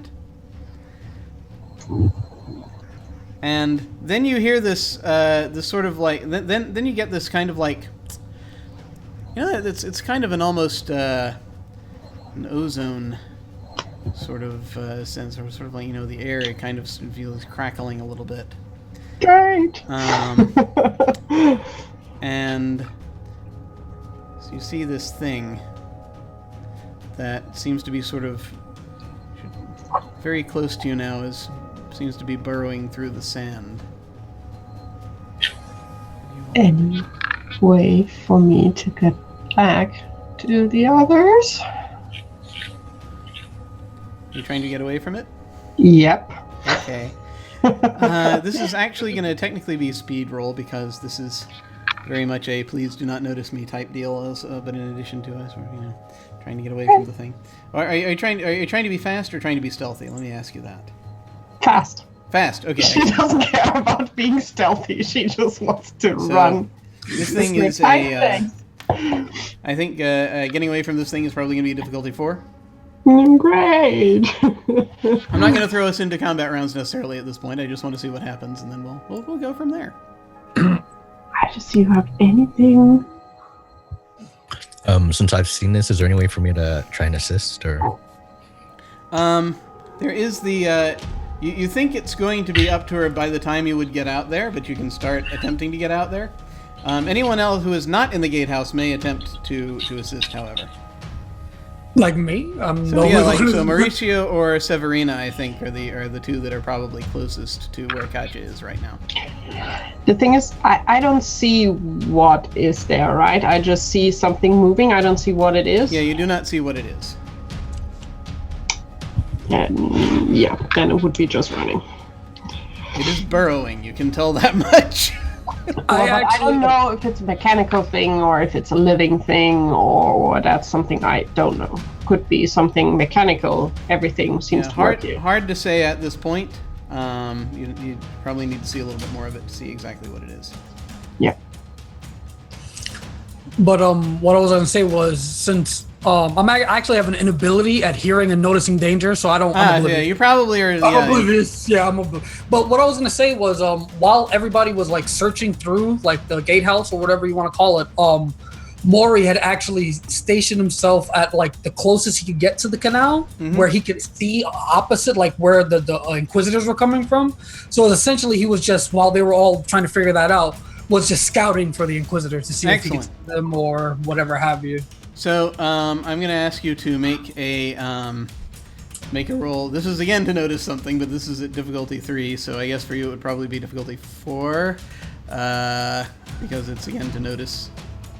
Gotcha. I'm gonna. It's intellect, right? Yeah, it's intellect. So I'm gonna use effort to make it back to 3. So drop my thing by 3 because I don't have edge. I would do for speed. I would do the same. I will use some effort to at least drop it by 1. Can I use confounding on this thing? Let me see. Okay. So you gotta find. You might be able to. I should. Okay. I spent effort, and you think later on, why did I? Why? Why? So, first things first, and Chris, I'll let you know in just a moment because I'm pulling that up right now. Do you want me to put the ability in the chat? You can if you like. Sure. That'd actually help. Yes, please. So, first off, Mauricio. So yes, actually, you're able to pinpoint where they are. They right now they are here. They're at the they're at that square with a. You think it's a fountain? You're like probably up here somewhere, so you can see past the pyramid. So yeah, you can see that they're sort of. They're going around. They're looking in the things in the fountain. They're looking at the buildings around that square. So they haven't. They're moving in the general direction of the pyramid, but they're not like booking for it. So you've probably got a little time. I will say that Katya, as you are sort of. You managed to just kind of scramble up out of the canal. The sand was coming up pretty high, so you were able to just sort of get down and look. You scramble up off and get away from the thing before it gets too close. Now, Severina is interested in confounding this thing.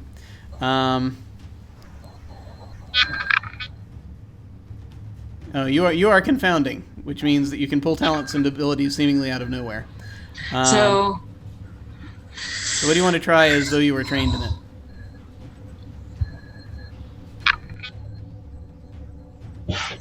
Probably helping Katya get out of the way.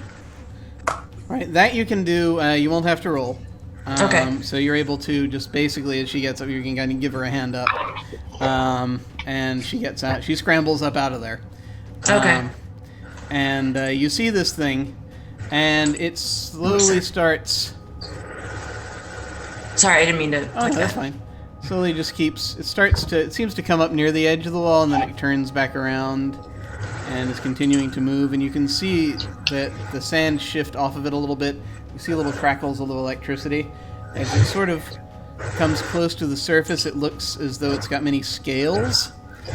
Sort of a dark gray or black. This is some type of animal, you think. This is some type of very large snake or lizard type thing. And I don't know if anyone has areas of study that involve the natural world. But if you do, then you might have heard of this.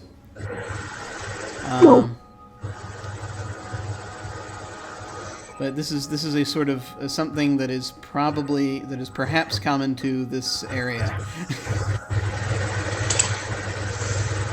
And I'm hearing something that sounds like a vacuum cleaner.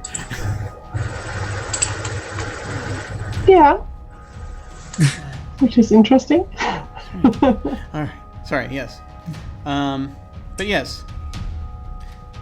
That's so. It is. There is some kind of large animal. Could I just yell out in different languages that I know maybe be connected to lizard talky thingies? Because I have something that I can talk to. Basically anything, even if it can't understand me, just to see what happens. Sure. Because let me, I will just put the text in there, what I mean. Sure, yeah, great. I can grab its attention, so I can keep it busy. I just want to, it would be her just to try if it works, just to see if it can't understand and hear me at all, because I guess at least it must be able to hear. And see if it stops or if it goes on. So you will see Katya just yelling out words in different languages. I'm watching how the creature responds to this. You're using enthrall? Yeah. And if I get it right, it costs me 1 intellect for my pool, right? Yeah, it's 1 intellect cost, and I think you've got an edge in intellect, so it costs nothing. I do have an edge. So I'm going to say this is, again, the creature is sort of a level 4 creature. So this would be like you need a 12 or better. You've got ancient languages though, so we'll say that you're bringing that down by 1, so that'll be a 9 or better. Can I also shout encouragement, like I'm shouting words that I also know? Yeah, sure. It's like, oh no, I think it's you have to carry the J. Yeah. Yeah. I don't know how language works. That would be 1 more step. Yeah, so that'd be 1 more step down. So you need at a 2 now, right? So you were at 4. You're at 9. So you're at 2. Yeah. So you need a 6 or better. Oh yeah, we will be able to do that. Let's see, ancient. I will just roll ancient. Yes. Okay. Definitely. I'm good at yelling languages. It stops. It just sort of serpentines back around. It sort of twists back around and sticks its head up out of the sand. Ooh. Looking at you. And it's like a big snake. Okay. And its tongue comes out, and you can see electricity a little bit crackling, a little yellow electricity crackling around its head as it does so, and it just sort of looks at you. And it sort of is like, and it doesn't have eyelids, so it can't do what I just did. But it's just sort of it's sort of looking at you, and it's coming back and forth, as it seems as though you said something that's kind of related to what we have of ancient Inkaran, that it seems to just sort of be trying to acknowledge what you're saying. Okay, she will go rambling through the languages again and throw in like, please don't zap me. We are friends. We are not foes. We are just curious and sort of a bit pulls lost. back as you say that. It's like, and it kind of sniffs the air for a second, and it looks at you as well. And when I say it sniffs the air, it actually has to stick its tongue out to do that. So yeah. It's sort of like that type of thing. And Katya, just to maybe give the sense of we are not a danger, she would just sit down on the floor, cross-legged, looking, still talking, but like going a bit lower and just like looking more relaxed. Just tries to figure on which language the snake is reacting to. It slowly is sort of wriggles toward you. Okay. It doesn't look like it does not look like it's trying to attack. It now looks curious. Mm-hmm. And so it's it's just sort of, and it seems to be reacting to. So, yeah, there's a language that I have not yet named. That's halfway between ancient Inkaran and the sort of local the local dialect in this part of Lunaria. So it's that it seems to be reacting to the most. Okay. And it just sort of is. It's going to stop. Actually, just short of the edge of the canal, it sort of has raised its head a little bit, and it's looking at you. Then she will stay in that And dialect. It's dropped the electricity as well. It doesn't seem to be. It's working.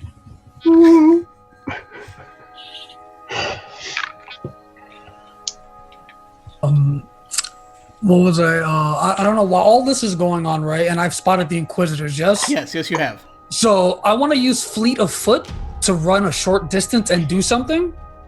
So with that, I don't know how far the distances are, but essentially I want to run across this bridge to get a little bit closer to them. You said there's bridges like on the canals, Yeah, right? yeah. Like, There's a bridge there. Yeah. So you So can I get wanna- over here. Yeah. yeah, can I do that with Fleet of Foot and still do something? Yeah, totally.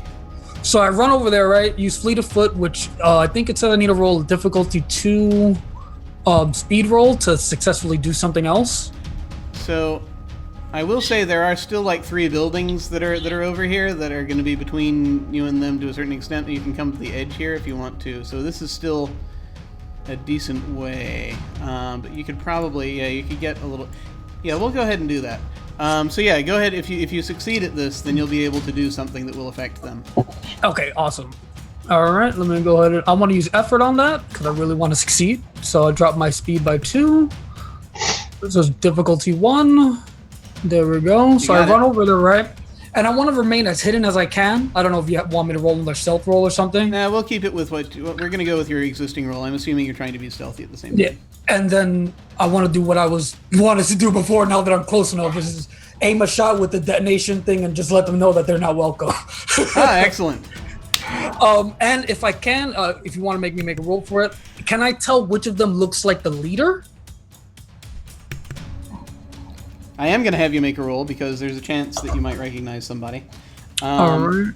So yes, this will be. These guys are generally their level is 3, so it's going to be 9 or better. All right.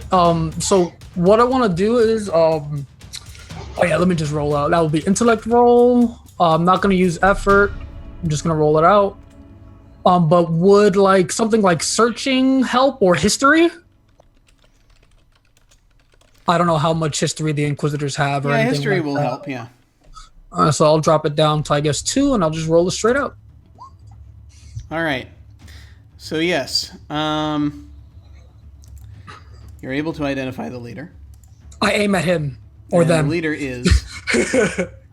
I actually know them. Well, Or you know of recognize him. Okay. How you recognize him is up to you. Okay. The leader is their capitan is Ernesto Salazar, whom I think part of the reason you know him is because he also travels in academic circles, and kind of specializes in doing this kind of thing where they go and when there are new discoveries, they go and they lock it down and bring it back to their main church in Atreus, the Church of Ithos,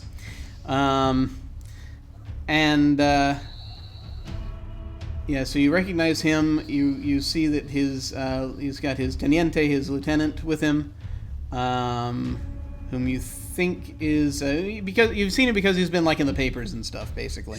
Yeah, I mean, I'm from Atreus too, so I would imagine there's like Yes, local talk about him. So there I is.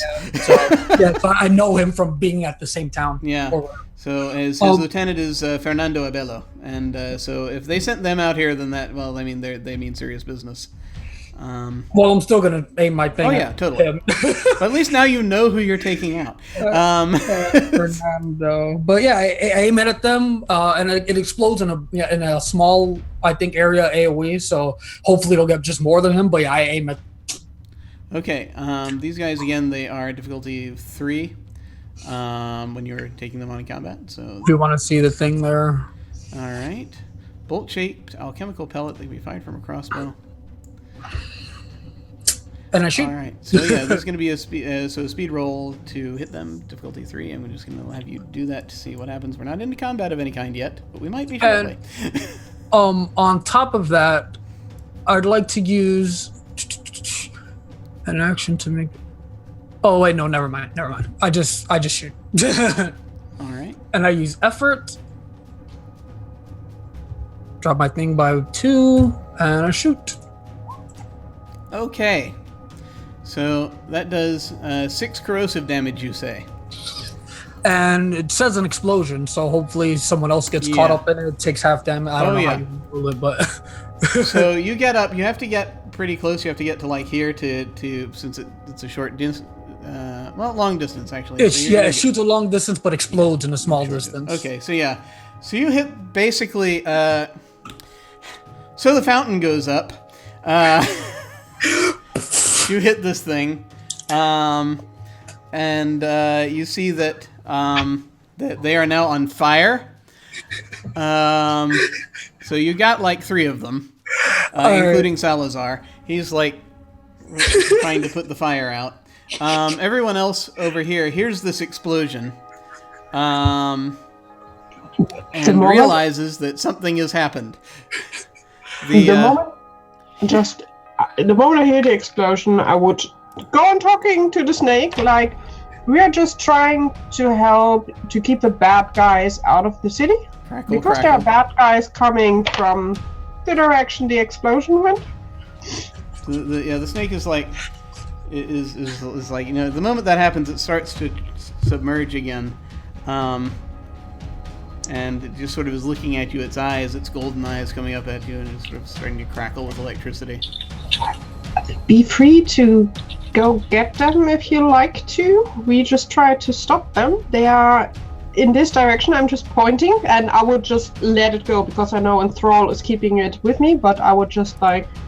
I would like you to make a roll to convince the snake to help you.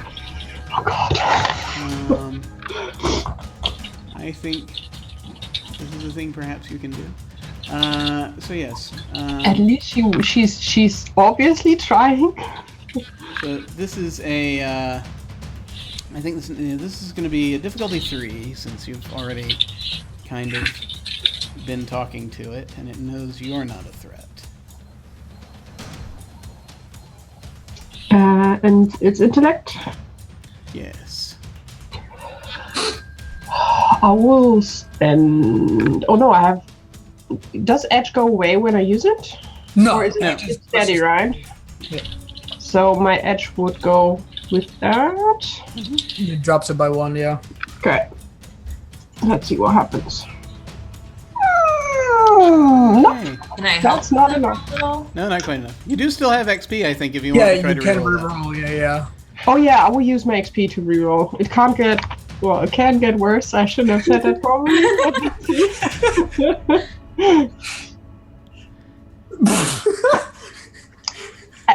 That's what I needed. Oh yeah, that's right. You were using your ability. I have my edge, so it would be a 2 I need to get, which Yes, is just excellent. what I got. So it sort of is like, it sort of looks up and is just sort of nods, and then it turns and goes down under the sand.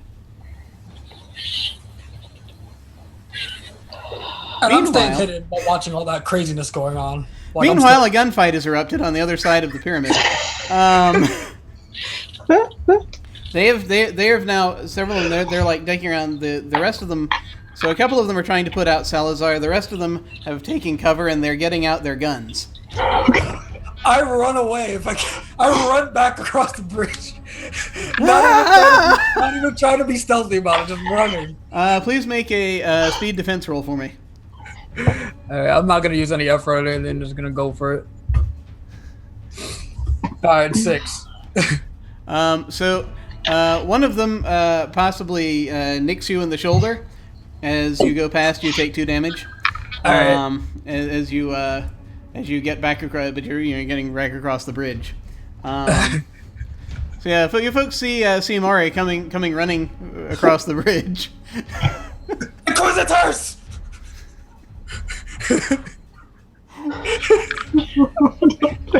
And And you Yes, see his shoulder where he got shot. You see he's bleeding a little bit. Did you take them on alone? Oh boy. But yeah, I try once I get across the bridge, I try to like I don't know how far I got, but I want to like. Yeah, did anyone try to chase me? No, because a few moments later, as they're sort of well, they start to. They're starting to head this way. You're just sort of looking back when they get to when they get. Hang on, I'm gonna switch to the map so other folks can see. When they get about here to about this corner, a large black snake comes up out of the sand and shocks the ones in front. And they're like, ah! And they immediately start pulling back and shooting at it. So they're now fighting the serpent. But yeah, I try to reconvene with them as best I can in that moment. Reconvene with my group, I say, not reconvene with the fight. You have a crossbow. I'm thinking best defense is get to the pyramid. I have rope. Can he like shoot rope across and we climb across that? Quite possibly. You actually probably could. Well, you've got sand in there, so you could run across to an area that it doesn't take you quite. You're still going to be a little below, so you'll still need to use the rope to get up there. Question. Yeah. I have an idea. I have this cipher that's for suction cups. You could shoot those. That is a good idea. Okay. Tie them to the rope and... I'm just thinking once we're in the pyramid, they're going to have trouble getting across and we'll be in a better defensive position. Main question is, do we see an entrance to the pyramid?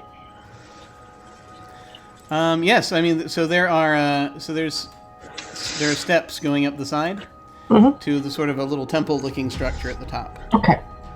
And yes, absolutely. I'm actually going to give you an XP for that idea. That's actually a very good idea. You can totally tie those and fire the suction cups if you so desire. That's all right. Hand over. I hand over the rope. Suction cups. So, Mauricio, you're going to fashion this thing really quickly and shoot it. So I'm going to ask you to. This is going to be a. I think we could go either with an electro speed on this one, but I'm gonna go with more deftness as a thing here. So we're gonna go with speed. This will be a. Can I craft them instead of Mauricio? Oh yeah, most definitely. I mean, as soon as Maury takes the rope, I assume you interject like you don't look smart enough. Well, this is going to be a speed roll. Is what I'm going to have him do. So it's going to be a difficulty of 3. All right, I use effort, drop my speed by 2. I have an edge, so 7 now, and I'll roll it out. Oh, that's not good. I use EXP to reroll. Alrighty. There you go. Much better. Much Nice. better. Good roll. Goes all the way across and adheres tightly to the other side. All right, awesome. I point and say, ready. Let's go. So, do we need to do any type of roll to like? No, not that it's in place. You're good. Okay. So, but I do have a question. Do you do a thing where you tie it and you tightrope it, or do you just run down to where it is and then climb up? Yeah, I assumed the way you had described it, where we could get to a point where the sand wasn't too high, so it just kind of leans over the edge and we climb up it. All right, perfect. So you do that. You get up there, up to where the pyramid is. Woo! All right, so you see Maury is like the first one he runs over, like quickly climbs it. Of course he is. Katya would just yell after him, "Wait for us before you go inside." I just look back and nod, like I don't say anything. Because Katya has something she can send in. So yeah, he waits outside the entrance. He doesn't go barreling in. Leroy Jenkins style. Was it Maury? Yes. But no, he doesn't do that. I just wait for everybody to come over too. Okay. Now is really the time that I wish I had written out the backstory because I'm going to resurrect these memories as we go further. And I drew Mori. Oh my god. I'm a very bad artist, but I Nice. enjoy drawing characters. Was that a nose ring? Did I see that right? Yeah, it's comparative to me. Yeah. Once everybody is there, can I like grab the rope and bundle it again so I'm not leaving it for the other group Inquisitors to... Yes, good. You're not giving them way up. That's good. All right, so you're there at the foot of this pyramid. What are you doing? I look over at Katya and say, "You said something." I have something I can send in there so we have an idea on how it looks inside of the pyramid. If you guys are up to that, Go ahead. then Makes I sense. would use my Cypher, Excellent. a portable spy, sending it in, and I'm waiting outside with paper. So this takes a few minutes. Yeah. As you release this automaton, it's a spherical automaton that rolls up. It finds a way to kind of heave itself up and roll up the side of this thing to get up to the temple area, and that actually. So it's in there for like 10 minutes. Meanwhile, you can still hear the wonderful sounds of Inquisitors and electricity and gunshots. If anything, if I could, Mori would be peeking around the side of a pyramid to see if he could see what's going on. It's giving them a run for their money. They haven't left, but they're trying to. It looks like after a few minutes it settles down and they're sort of like crouched around the fountain trying to figure out how to tackle this thing. I could imagine us slowly trying to climb up towards the temple, probably. Sure. The spy will come back. And come over to your paper. I assume you lay it out for it.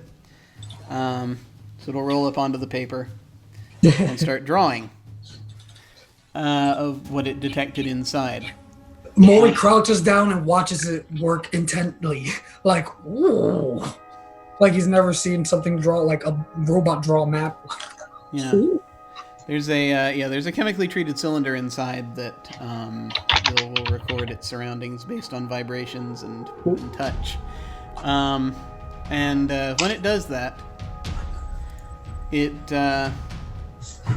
can see it's interesting. So there's a set of stairs that goes down.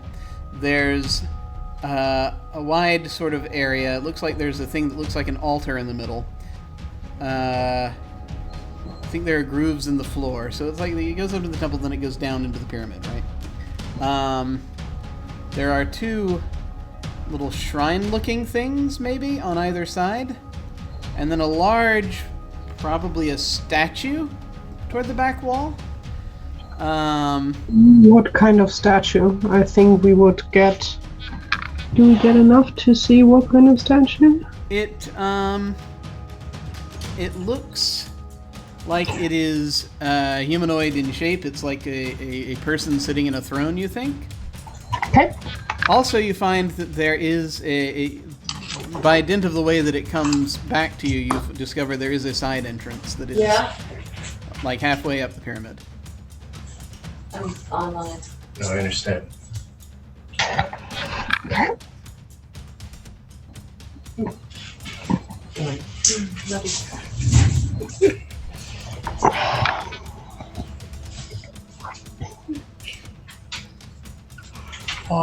So that's what you've determined. Okay. So side entrance would be then probably near to us.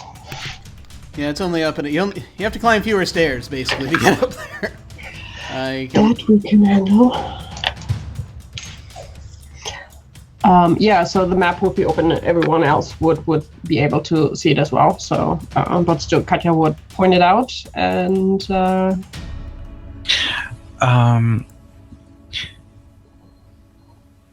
I'm thinking, could I use finding small details to maybe notice something on the map if there's like an obvious command room or power room or something like that?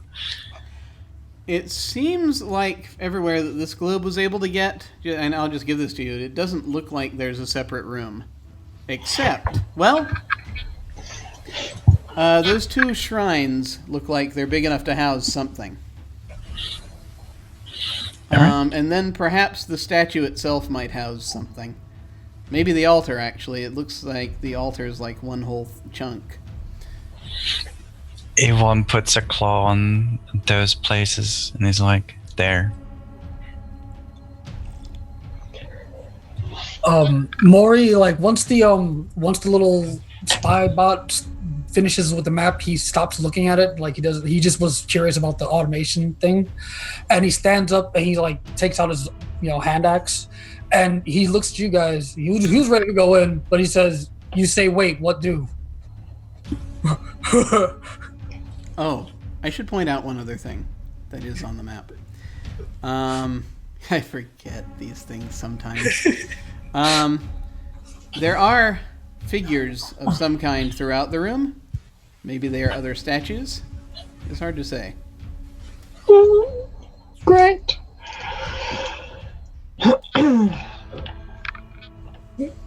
He's still looking at everybody. Katya will pick up the map and will probably pull out a torch from her bag. I think she has a torch. Yeah. And ready herself to go in as well. Pull out a torch as well. Well, I want to check out that shrine, so I don't know where you all. I would say shrine is a good start if everyone is okay. Maury just looks around. He doesn't say anything. So I'm presuming you come in through the side entrance. That actually gives you a little. There's this hallway that you walk down. You basically come out. You find around the side. You find this doorway tucked into the underneath the stairs. So this hallway turns and you go inside. It is a very large chamber, and you see the steps that go up on the inside up to the temple-looking thing at the top. You see the very large statue that is sitting against a back wall in what looks like a large carved throne. It is very nondescript. It has a couple of large gem-looking things for eyes as it's sort of sitting there. It doesn't have a discernible face as such otherwise. It's sort of humanoid. You see there is a thing that looks like an altar in the center of this room. A big table, really looking altar. Big slab of concrete, or, well, not concrete, but, a large slab of stone. You do notice there are grooves in the altar leading down to the floor, to 2 grooves in the floor, each of which go out to one of these 2 little sort of shrine-looking things that are little sort of pillared small buildings inside, on either side. Looking at those, you see one of those has a sort of a symbol of a disc with little lines coming off of it, and the other has a symbol of a crescent. Sun and moon. Yeah, that is a reasonable assumption to make, and that is kind of what you are seeing. Oh, also, there are figures around this room. They look like they perhaps were people, or they are shaped like people, but it's very much kind of... Have you ever seen pictures of the remains they found at Pompeii? Ah, yes. Mm-hmm. They look like that. Kind of these mummified, ash-colored, human-shaped things. Some of them mid-run. They've been here for a very long time.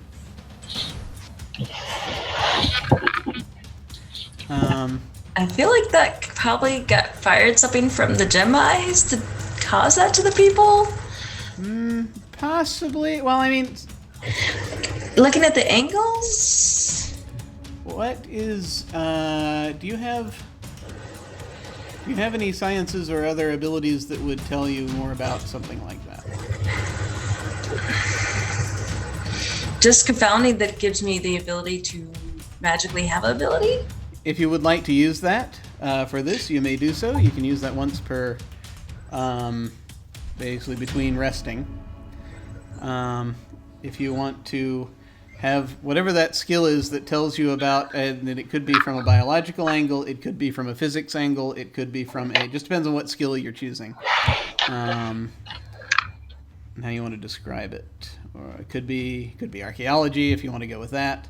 There are a few different areas of knowledge that would give you different insights into what Physics? Physics? Mm-hmm. Okay. Could I? I'm not sure. My ability investigator says enabler, so it means I can support someone else, right? I think enabler is it's just you just have it. Okay. Enablers should be called passes, really. Yeah, basically. Oh, okay. Passive. Then- It basically just means passive, yeah. okay. Chris, I didn't say anything. you will be able to use that ability to reduce this now. So it was going to be a difficulty of 3. It's now a difficulty of 2. So you need a 6 or better. And intelligence? This is yes, it is. Okay. So yeah. From the someone who is now for a while understands physics, where you're remembering things that you studied about physics at the academy, and yeah, no, actually, this would not be beams coming from the eyes. It looks as though this thing might perhaps have that capability, because there's like some sort of space on the floor near it that there's like where the angle would be for burn marks. But actually, this looks like this would have been created by the action of everyone very suddenly being buried by sand. I will share that knowledge. I immediately checked the stability of the room. So, I'm going to ask you now, Yvonne, to make an intellect roll on this. This is going to be a difficulty of 2.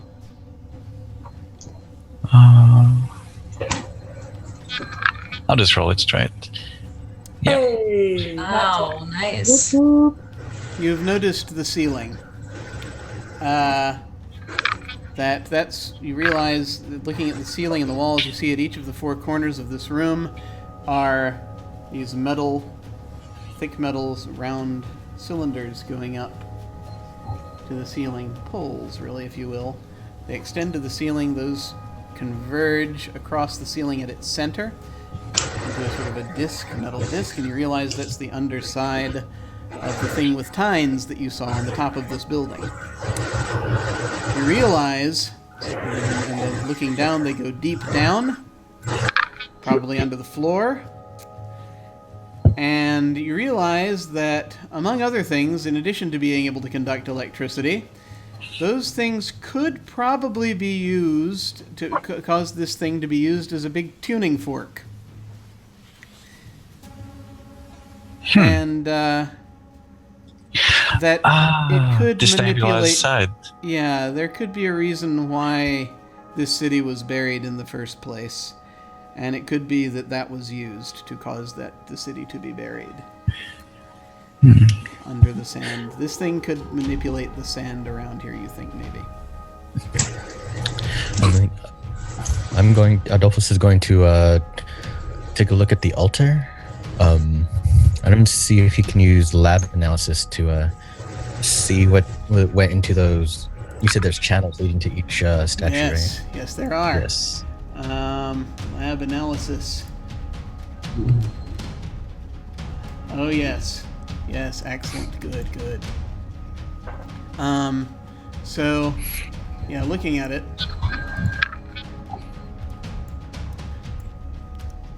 See, series of incidents, series of unexplained phenomena, just collect samples from the scene, and you discover up to 3 pertinent pieces of information about the scene, possibly what you need and what level of difficulty you need to learn it. Alright, okay, so I need you first of all to roll 2d20. Tell me how long this is going to take.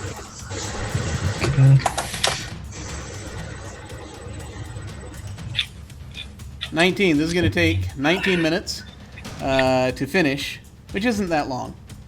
Okay. And so you start working on that. This is going to be to discover as much as you possibly can about how this whole place works. Is going to be a difficulty of it's going to be a difficulty of 5. Okay. So you're going to need a 15 or better. You may get some information with lower hits, but it's but you want to get everything. It's going to be 15 or better. So I want to use my chemistry skill for this. Okay, right? yeah, that'll good. I can see that. Yeah. Chemistry. Can I help with encouragement? Sure. If you have something that. Yeah.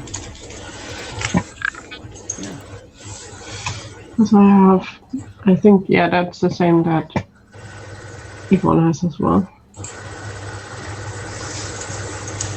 Yeah, tasks related to any skill or that you're trained or specialized in. So, if you're using, if this is one of your skills, I would probably use history just Yeah. to see if I found similar things in other temples or in descriptions or something like that. yeah, you can totally use that. So that'll drop it down further.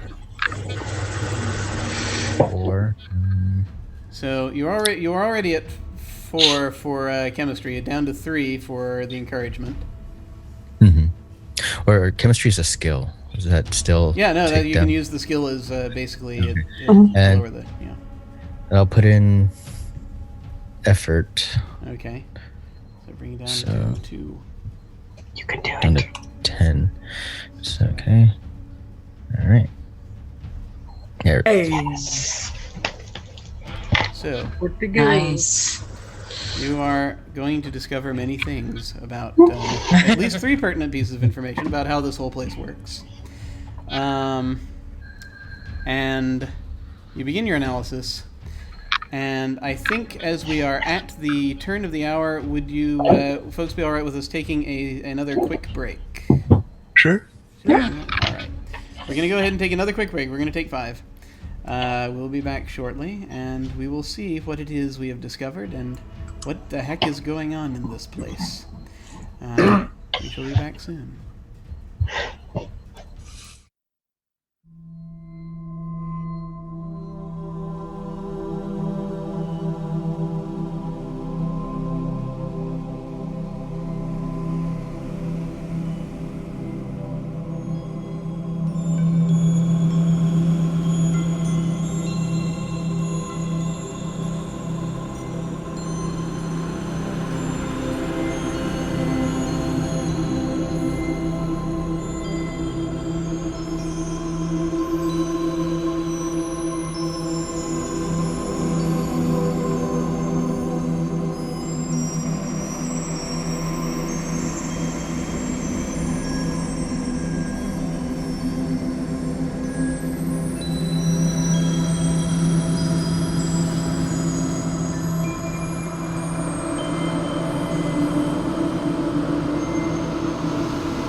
Curious. We have returned. For those of you who are curious, and we have reached the part where they're looking at this the things in the temple and trying to figure out what's going on. Something I will say for a good number of you will also notice that as you've been looking around while Adolphus starts to do his thing with his lab equipment, that there are more friezes in here around the sort of the inside walls. A lot more detail, a lot of stuff that has been written. So those of you who were working on the language earlier will be able to somewhat understand this. Somewhat. And a lot of symbols that you can see that sort of interact with things. So who's doing what?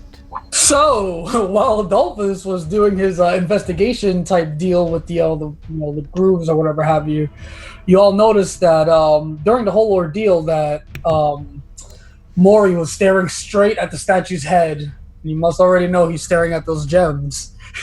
So what I want to do is, since my pools are running kind of low, I want to use Surging Confidence, which lets me basically heal and then do something else. So I want to recover and then run up this, climb the statue and try to pop out one of the eyes. Excellent. So let what me could do possibly go wrong? I'm going to do my recovery roll first. So that's a D6 plus 1. Okay. I'll just add the 1, whatever. I got 5.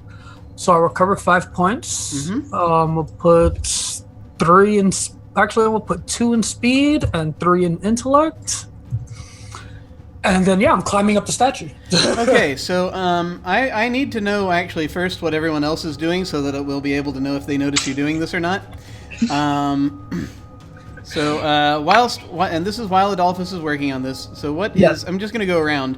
What is Katya doing? I was assisting, kind of, so I guess I'm busy as well. So you're helping Adolphus, and so Yeah. but you're looking around, you're seeing some of these other things, these freezes and things like that. Severina, what are you doing? I think I'm gonna notice the lizard climbing up the statue because I was not assisting. Okay, so you're I'm a goblin. It's a goblin. A goblin. Okay. I'm sorry. The goblin, no, it's quite all right. There is a lizard with the party, but it's Speaking of which, though, what is the lizard folk doing? What is Yvonne doing? I was following the conduit for the supposed electricity. I wanted to figure out where it leads to. Okay. Does it lead anywhere to All some right. other? So I'll address that. Let's address that first. The way that I kind of see this, is that Adolphus is going to figure out kind of what was happening here and how this worked. Just from at the very least a standpoint of what was going on and what things are in what places. Yvonne, I think, is going to try to figure out how this mechanism works, all of the mechanism of this place. And Katya might actually have an insight shortly into the cultural side of this and what might be going on. Severina might have a slight insight into that as well, but is primarily right now concerned because she sees Mauricio scrambling up the side of this statue. Can we not do that just quite yet? I'm essentially on the statue's shoulder sitting down at this point. I look down. Well, yes? Let's wait until we know how this room gets filled up with sand before you climb the statue. Oh, before I actually even climb, you try to grab me and stop me? Yeah. I'm going to say he expended a thing to get up there, so he's probably up there like a shot. You can still communicate with him. Yeah, no, I haven't done anything. I'm Yeah. just I have my crowbar, man, but I haven't actually touched any mechanisms or gems or anything like that. Let's figure out what causes the room to fill with sand and that might kill us all before you do that. I put my crowbar down. I'm like, I just nod. I don't say anything. I begrudgingly nod. Not saying maybe once we know how not to trigger that mechanism. Okay. so I put it down. I can listen to reason. If I was alone, though, it just would have been like. I understand. Just say let's figure out the trigger, the mechanism first. It might kill us all. So, Yvonne, I'd like you to make a. This is going to be difficulty 5, intellect roll. Can I notice small details for this? Yes, you can. Okay. Would I be able to help Yvonne the same way I'm helping Adolphus? Yeah, you've got time, so I'll say you can between kind of... both of them, and again, more with the history part, so I would go again with encouragement. Sure. And if I take my stimulus for this, that would be 3 more steps. Ooh, let me see. I gotta look at the thing because I forgot what it looked like. Where is it? There it is.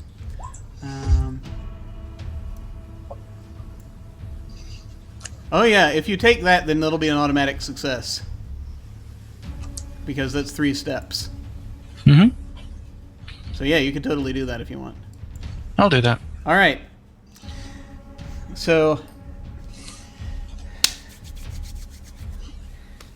you think you've got it sussed out. So kind of go around and you're looking at each of these at each of these poles. You're looking over at the base of the statue. You look at the 2 little shrines, and you realize they are all connected. They're through, underneath, metal comes up. And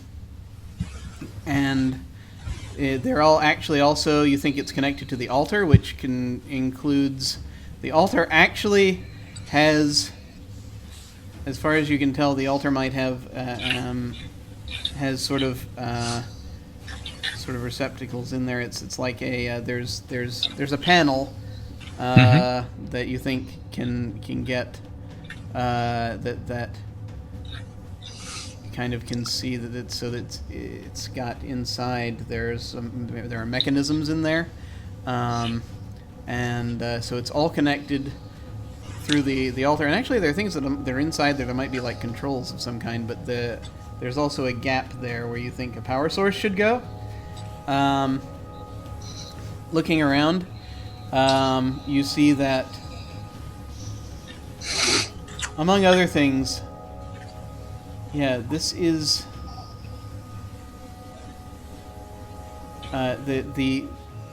you think inside each of these little shrines, sort of look inside, there are things that look like chairs, you realize, and with little sort of coming up sort of in the back, these kind of things that come up almost like helmets, rusted metallic helmets on the backs of these chairs.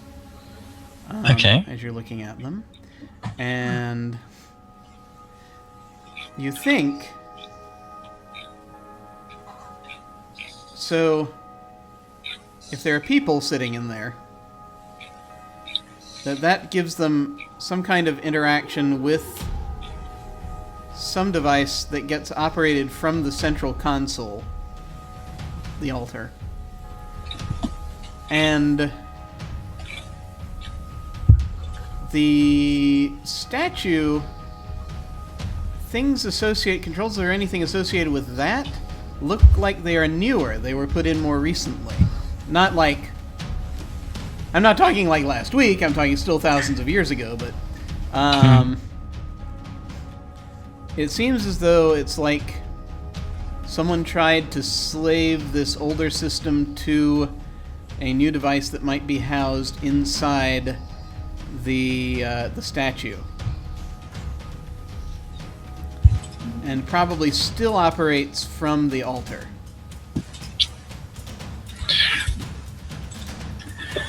Well, that's quite a bit of insight. I will try to share as much as I can with everyone, indicating that the altar is probably our best bet at controlling this. Adolphus, as things are sliding into place for you, you figure out several different things as you're finishing your analysis. First off, you also note there's a slight difference in the age of the statue versus the age of everything else. But you also notice that these little grooves that go down the altar and to these little shrines where they go inside them. Yeah. First off, this is a sacrificial altar. And you can tell that the grooves are designed to be used with blood. It's not that blood powers the things necessarily, but for some reason DNA is you think is involved here. Well, DNA is not a word you know. You think somehow we don't know that yet. We're not that advanced yet. You think somehow it requires something in the blood. To as part of what it does, and you realize, looking through, that there are a number of, looking inside the altar, because again there's a panel that Yvonne found, there are a number of cylinders in there that are kind of like recording cylinders, and you think that there's some sort of electromagnetic thing that happens that when this thing is activated, that might be what controls the sand. It might be also have some interaction with the sacrifice.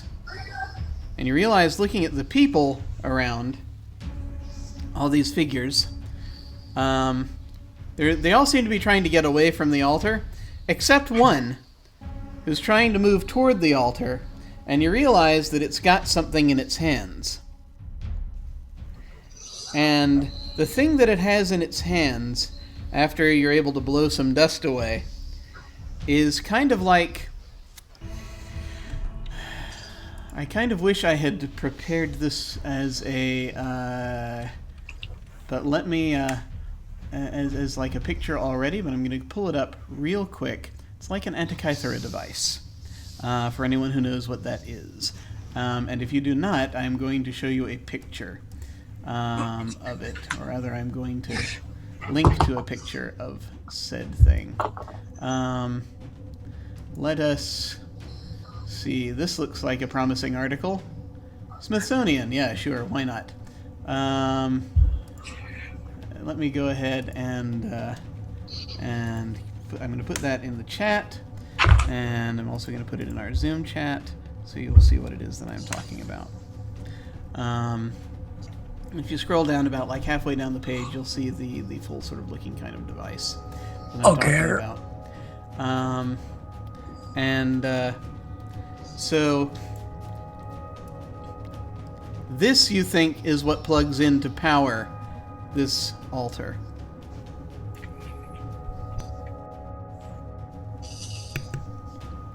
Oh, excuse me.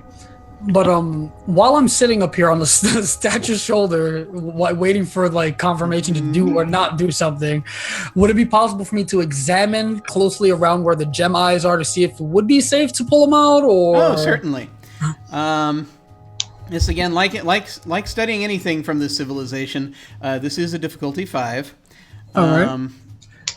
Well, I have learning something new and history. Would either of those help? Are those both skills? Yes. So you could use one of those. All right, I'll use, let's say, learning something new. Okay. So that just brings it down to 4. And I'm going to use intellect effort. 7. I mean, I dropped 3 points to 7, so it's 3, and I'll roll it out. Yeah, boom, I did it. All right. So... you see, they're not gems. This is actually... it's like a type of glass. And of a sort. Well, actually, yeah. So these are lenses, but much more complicated than the ones that you saw on the wall. These actually look like they're not only used to indicate that this thing is turned on, but you think they are also able to receive information somehow, essentially, from whatever's in its line of sight. You do think that it also could be used to focus. They might have something in there to focus light to be used as a weapon, but only as a minor thing. It's primarily you think this is used kind of to basically see things in a way, which is really interesting. You can kind of almost hazily, looking in one of its eyes, you can see another sort of like cylinder in there, so it records information too. Sort of in the head. There are things in there that look like they might, when the mechanism is operated, it's almost like a really weird, crazy, complicated music box in there. But there's like ways that it could produce sound. So there are a few different things this can do. But harking back to my original question, do I know can I figure out if it's safe to try to? Well, while it's turned off, probably. You don't see any traps around it. Specifically, you think that it will not work as well if you do this, but it would only be unsafe in that regard. Okay, so I looked at my crowbar for a moment, and I looked back at the the lens and see all the intricate stuff inside. I feel like I might break it beyond what as I put it away, and I shout down to everyone. I just say, "It watches." So like you could pop an eye out and you'd probably be okay, but if this thing turns on, then there would be nothing to filter any light coming out of it. Yeah, no, I don't. So that might be unsafe. But yeah. No, I don't pop it out. I examine it and then I look at everyone and say, "It watches." What do you mean with that? I like scratch my head. I'm like, Maury. I don't know how well you know him, but he's not the brightest guy. So he just says, It looks like it watches and observes, and that's all. He can't really go further than that. In a mechanical way, or is it a real eye with pupil? He says machine. Okay. Is it watching us right now? He says he looks again at the mechanism, like looks inside, touches the glass, he looks down and says, "Off." Okay.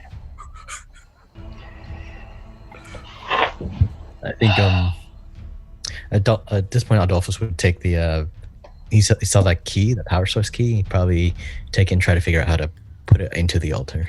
Yeah. You sort of are looking down. Yvonne sort of talked to you about it a little bit, so you look in there and you see the gap where this thing would fit. Mm-hmm. Do we want to switch this on, guys? Are we sure? Yeah. I stay seated on the shoulder of the statue, though. No. I don't climb down. Yeah. Best you can figure out, there are... I should point out. Best you can figure out, there are two... When you plug this in, you're going to have a choice of activating one of two things. It looks like, just from the way that the lines of metal are going. Mm-hmm. You're going to have a choice of activating the statue, or you're going to have a choice of activating the shrines. Mr. Nugget was like, so would you guys want to see the statue or the shrines? Which one seems more interesting to you? I just shout statue. Statue. I think we need some kind of blood thingy to make it work. Without knowing what their purpose are, either way, we might as well cost the time it costs. Yep. I just shout statue. Toss a coin, is what I wanted to say.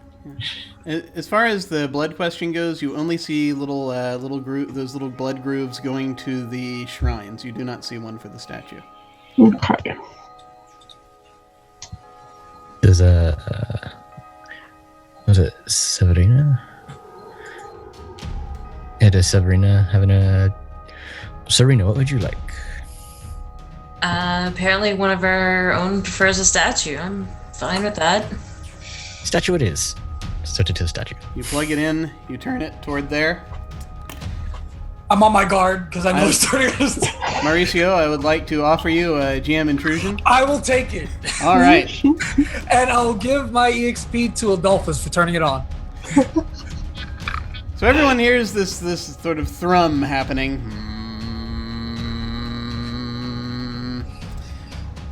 At the same time as that, Severina, I would also like to offer you a GM intrusion. Sure. All right, who would you like to give the XP to? Yvonne. All right. Oh, thanks.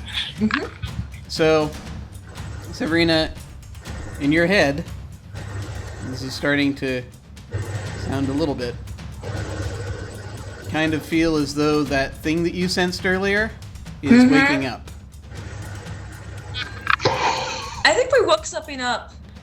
Mauricio, the statue is now vibrating and kind of moving a bit, and it's getting harder to stay up there. And so, if you wish to do so, you will need to make a speed defense roll. All right. And this is going to be a difficulty of 4. You know what? No. All right. Since you said this before, right? I have an inability at hearing and noticing danger. Oh, so yeah. I just fall off the statue. You're fine. Okay. Yeah. Ah! I just fall off the statue. You're gonna take 2 damage. It's not gonna be that. I'm not gonna hurt you that badly. If I do recall, did you say that I get an EXP for playing out the inability? I forget what you mentioned we get EXP for. Yes, actually, you've I'll give you that. I'll give you the an XP for voluntarily failing because of an inability. You see him fall, he hits the ground. Ah! He gets back off, shakes himself off. So these eyes light up in this thing. And you hear this, for a moment, there's this sort of rattling, this coming from like deep in its chest, maybe. And then you hear something, it's like, those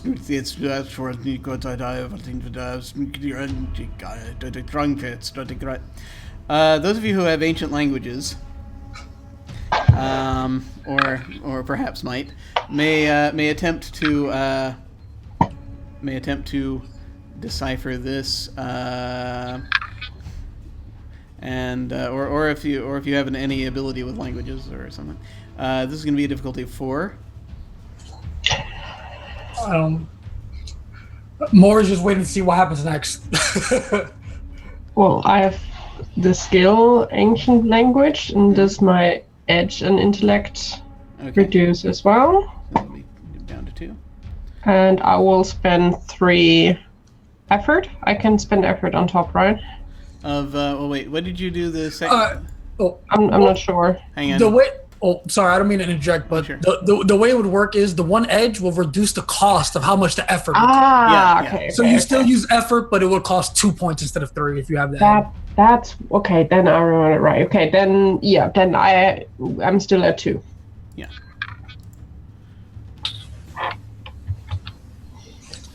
Then let's roll. Oh, excellent. Okay. So this thing is coming to life, apparently, of a sort. Not literally, but this thing vibrates as it comes to life. I should probably change the music now that it's been turned on. And raise my volume a little bit so I can hear it. So, this thing turns on, and you hear this rumbling voice. Severina can almost sense that it's like there's a mind there of sorts. Can I use telepathic? You with may. This? Let me see here.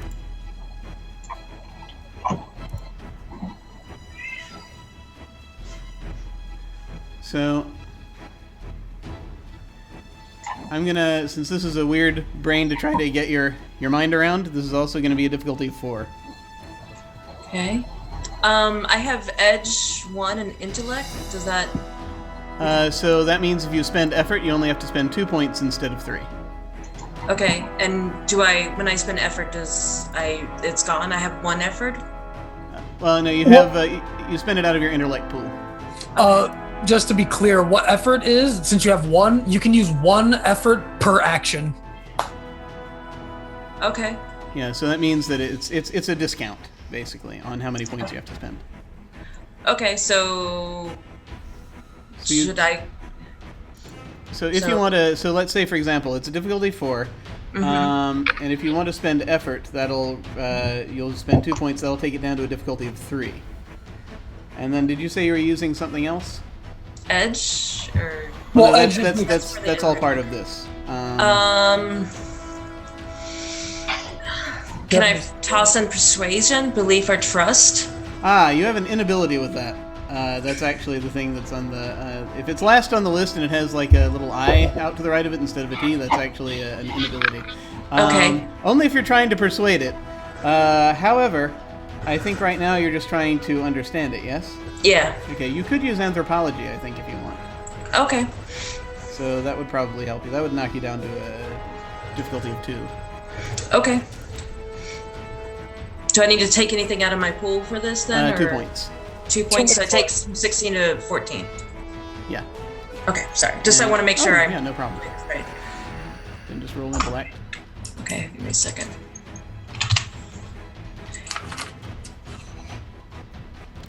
Okay. So you don't quite get it. You could spend XP if you want to try to re-roll it. Sure. Okay. There you go.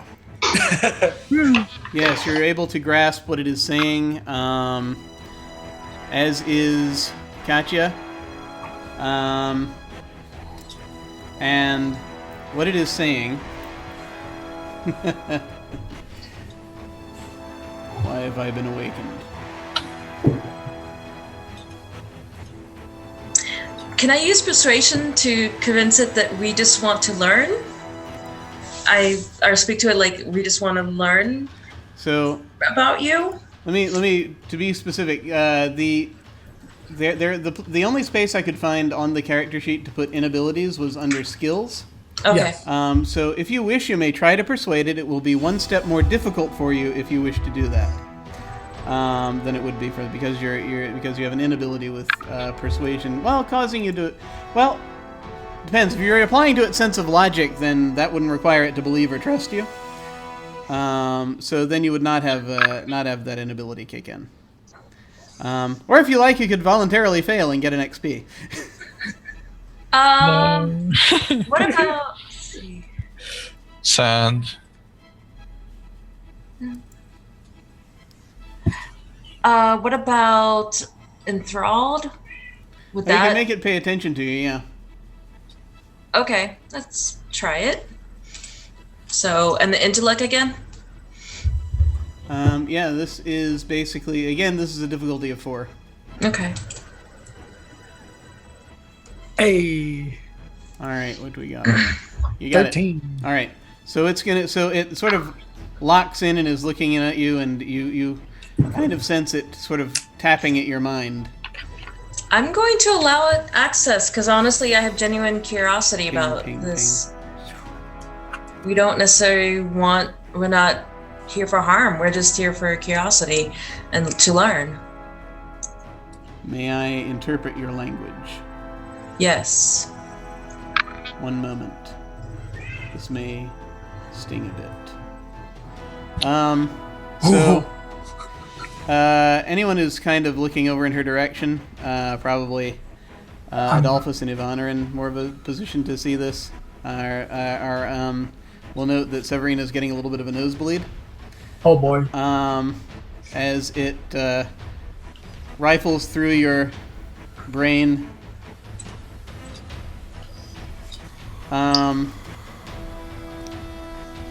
In the meantime, what it's been repeating in an ancient language is something akin to, "Why have I been awakened?" Not sure you're aware of that. Really quick, about how long is all of this taking? And the reason I'm asking is because I would like to take a 10-minute recovery roll if I can, but again, I don't know how long all this happened. Since it turned on, it's only been about a minute. But you could, I mean, if nothing else happens for the next 9 minutes, then you'd be fine. You'll be fine. Yeah, I mean, if you allow it, I'll take 10 minutes to do a recovery while, I'll sit down, bandage myself or whatever have you. Well, let's see how this goes.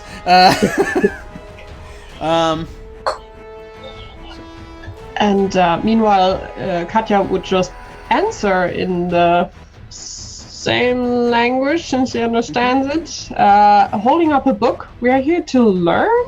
We are just curious. We don't know your kind of folk. I'm going to ask you to make a roll that involves persuading this thing. Of sorts. Although, you also have an ability with charm, persuasion, and etiquette. I see here.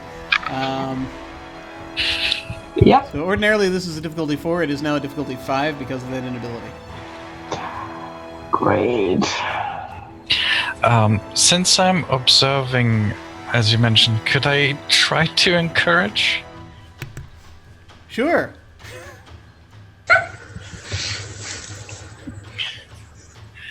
That's at least one step lower. Yeah, so that at least will take it back to a 4. 4.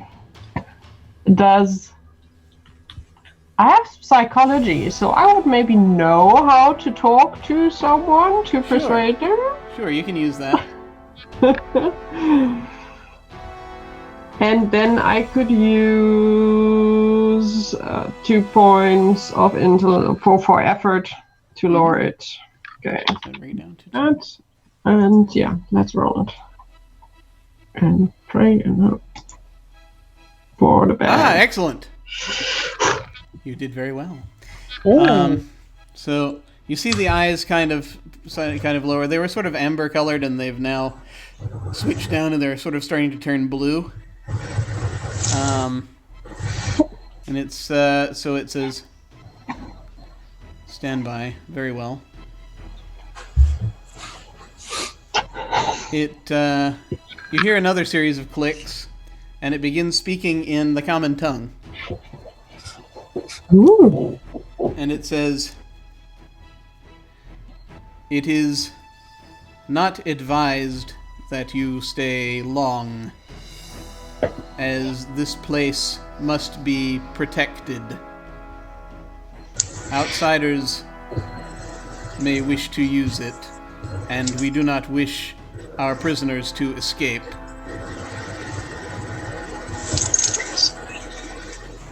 Prisoners? Yes. He looks at the people who are mummified, like, them? Eyes flash for a moment. No. Where? We have imprisoned their former gods. Their former gods, god emperors, god rulers were a blight, became a virus of the mind.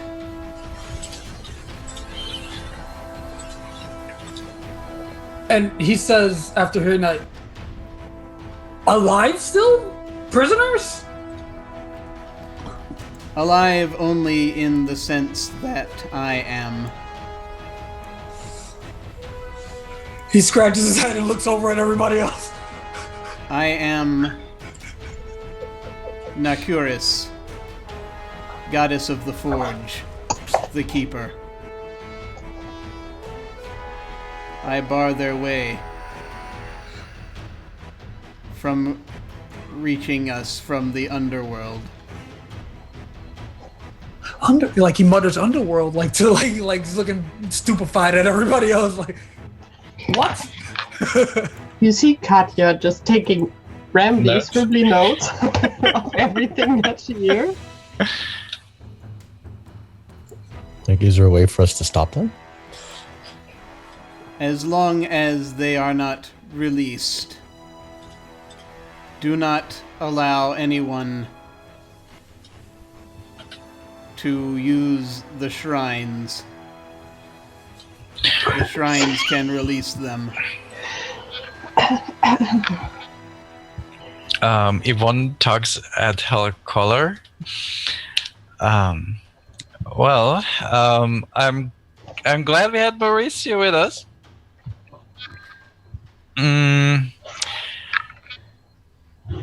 It is more or less at this point that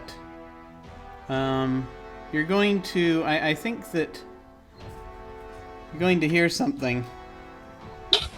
Sort of. You hear what sounds like voices. Oh God! Our friends are there. I'm going from outside. Can I communicate the thoughts of what the Inquisitors are and what they seek to it telepathically? Yes, you can do that. It's a little weird because you've got a slight scanners thing going on right now, but absolutely. So you're and the danger they could cause this place? So you quickly relay this information telepathically. And it states they could carry the goddess of day and god of night out of here. That would devastate your civilization. They must be stopped.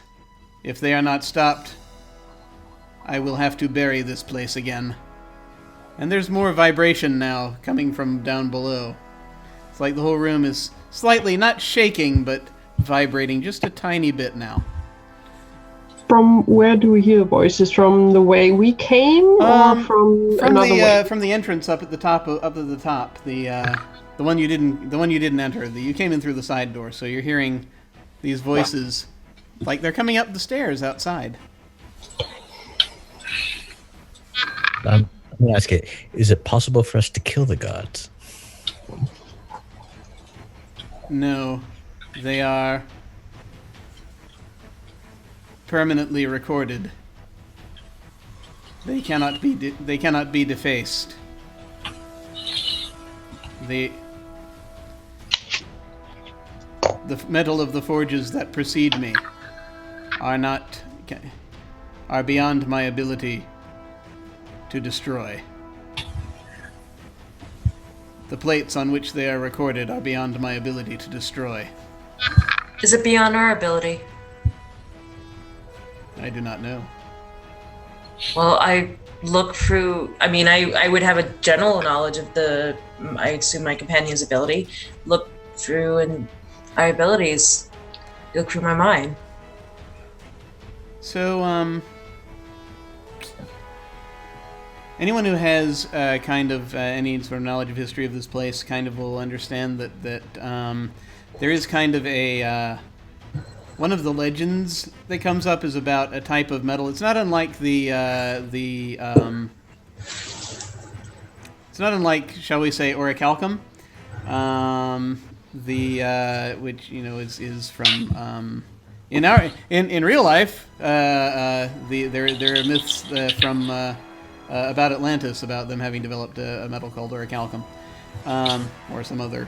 Don't know if it was metal. Hard to say. Anyway,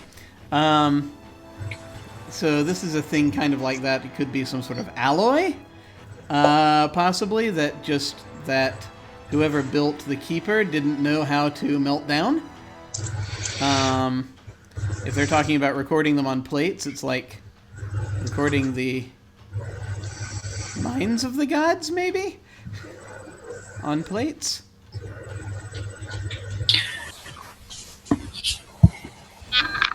It's hard to explain, or it's actually hard to intuit necessarily. You could ask it some questions, though, if you wish. If one would like to ask, can we learn from you? Sort of blinks for a second. Well, no, it does. Oh, the lights. Yeah, it kind of does because the lights come on. Your way. It seems as though there is no time. Jeez. If these beings are as you have communicated, I cannot allow them to enter the temple. If they enter the temple, I will have to bury us here.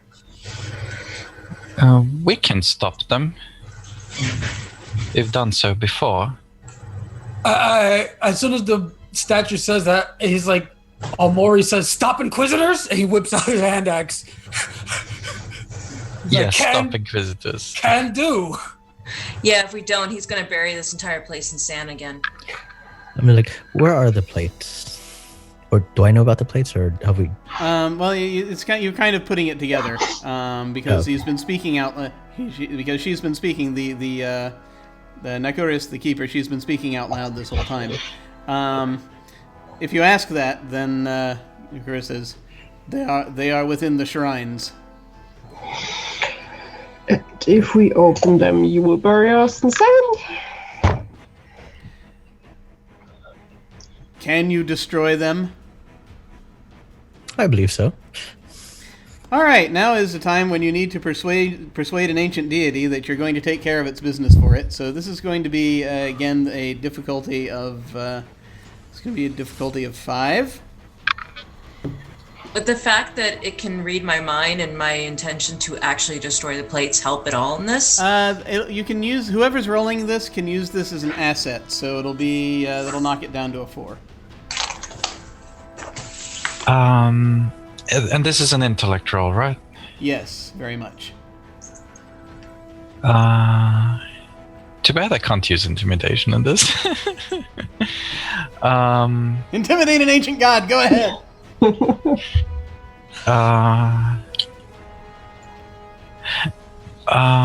Yeah, no, that does make sense. I'm going. I wish I kept the stimulant for this. Oh well. I'll roll with effort unless someone else wants to. I can.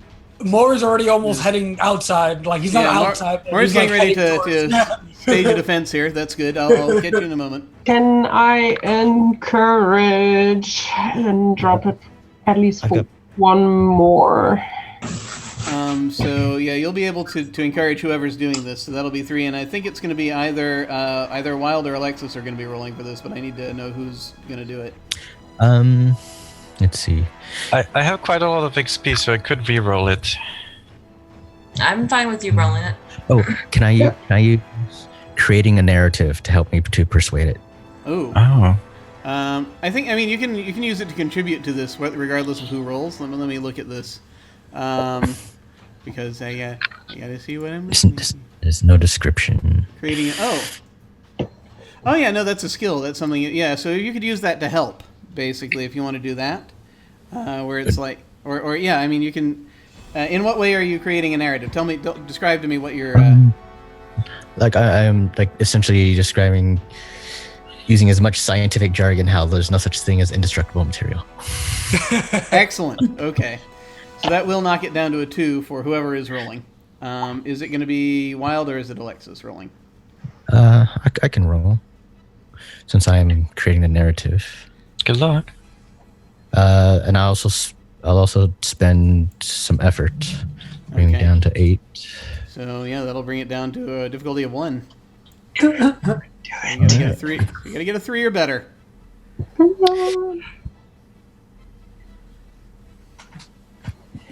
I believe that works. Yeah. That does work. Okay. So says very well. But best deal with these coming, and you shall receive the plates. Okay, let's get to it, All right. gang. Yep. So, the camera pans outside. Mauricio, you see these this group of Inquisitors. They're only about 4 of them left. Only about like half of them are left. So they're coming and they're charging up the stairs. Can I use a cipher on them? What cipher would you like to use on them? Poison, emotion, fear. Ooh. So this cipher that you have, this is one of those psychic focus type thingies. If you can get eye contact with one of them, then that one will feel fear for an hour, fleeing in terror for 1 minute when threatened. So you may. That's going to be an intellect roll. If you want to sort of look down, you see that one of the ones that survived was Salazar. I would like to leading the charge. try that one. Yeah, sure. So this is going to be in difficulty 4 to try to get him. It's an intellect roll. Okay. And if I spend effort, I take away from my pool? Yes. My current pool? Yes. Or current only, right? So if I spend 1 effort, that would take away 2 from my... Yeah, Yes. so yeah, you can only spend 1 level of effort right now at this level. So yeah, Okay. so that would take it down to a so take away 2 points, and you would have difficulty of 3. So you That would put my pool at 12. Is that Yes. not a good plan? Oh no, that's fine. No, Sorry, just that I'm trying to understand the system. So Oh sure, okay. no problem. Would any of us be able to help? This is a I'm not sure. It's since it's a head thing. It's a head thing. It's if you do something to maybe try to psych this guy out, then maybe. well, what Mauricio would have done as soon as he got outside and saw them was shout, "Hey, jerks!" So they look at us. Yeah. All right. I'll say that Mauricio basically up there posturing is going to give you an asset to that. So yeah, you've got it's down to a difficulty of 2. Okay, I'm gonna try it. All right, so 6 or better. Oh hey. Hey. So as he's coming up, and you see he's got a saber out as he's coming forward, a gun in one hand and a saber in the other as he's running up, and you make eye contact. And is there a particular thing you're beaming into his head? That he's going to disturb and anger the ancient god that's inside, that we're already friends with, because it likes us. It doesn't like him. And he points his blade at you, and you see him shaking in terror. And he cries out, "Sorcery!" as he turns and bolts back down the steps. The other 3, unfortunately, have seen you declared as a sorcerer, and therefore they are bound and determined. It is their duty to destroy you. As we are very close to the end, I just want to know briefly, as these folks are coming toward you, what is everyone else doing? What is I'm going to go around instead of doing a typical initiative thing because we don't have a lot of time left. I just want to find out what people are doing. So Mauricio is poised to act. So I'm going to ask him first. All right. So what I do is I see these guys coming towards us. I know they're a decent distance away. I can't really hit them with. So I take out my crossbow and I would just shoot them. Like Okay. no talking. Just Go ahead and do a. These guys are going to be difficulty 3 now because their leader's gone. Okay. So go ahead and do your speed attack thingy. Okay. So you're going to effectively take care of one while you're doing sort of aiming and shooting at him. I'm just going to go around. What is Katya doing? Running up next to Maury and using the needle launcher to shoot another one. Okay. This again is the difficulty of 3. All right. Yep. So you're holding another one back there with your needle launcher. It's coming out. Let me go to Yvonne. What are you doing in this time? I'm going to fire my light pistol at one of the remaining ones. Okay. Go ahead and make a this is a speed attack roll. You load your flintlock and okay, excellent. So you see, Adolphus, these are all they're all sort of being held back, sort of by this. They're probably not. So things are going well. What are you doing? And so I can't get the plates until after they're defeated, right? Well, as long as they're either that or turned away, or they're not coming in, so you might be able to get them now if you want to work on that, or if you'd prefer to do something else. I'll try to get the plates right now. Okay. Or actually, I'll use one of my ciphers, actually, as well. Okay. What cipher you want to use here? Instant that's a servant. good one. Your instant servant. Yes. I love that cipher. I'm actually going to change it a little bit. It's more of it's not an automaton. It's a homunculus made of my blood. So it's like I shoot a little globule on the ground and it. Oh wow. Okay. Yes, there is a precedent for things like that. Now, homunculi are frowned upon a little bit, but you've got one. It's okay. In this world, because it's a bunch of stuff that a race of elves that no longer exist did a long time ago, and we don't need to get into too much detail. But yeah, there are no more gray elves as a result of certain things that happened. But yes, you've got a little homunculus that you unpocket. And what do you want them to do? I'm commanding it to help me get.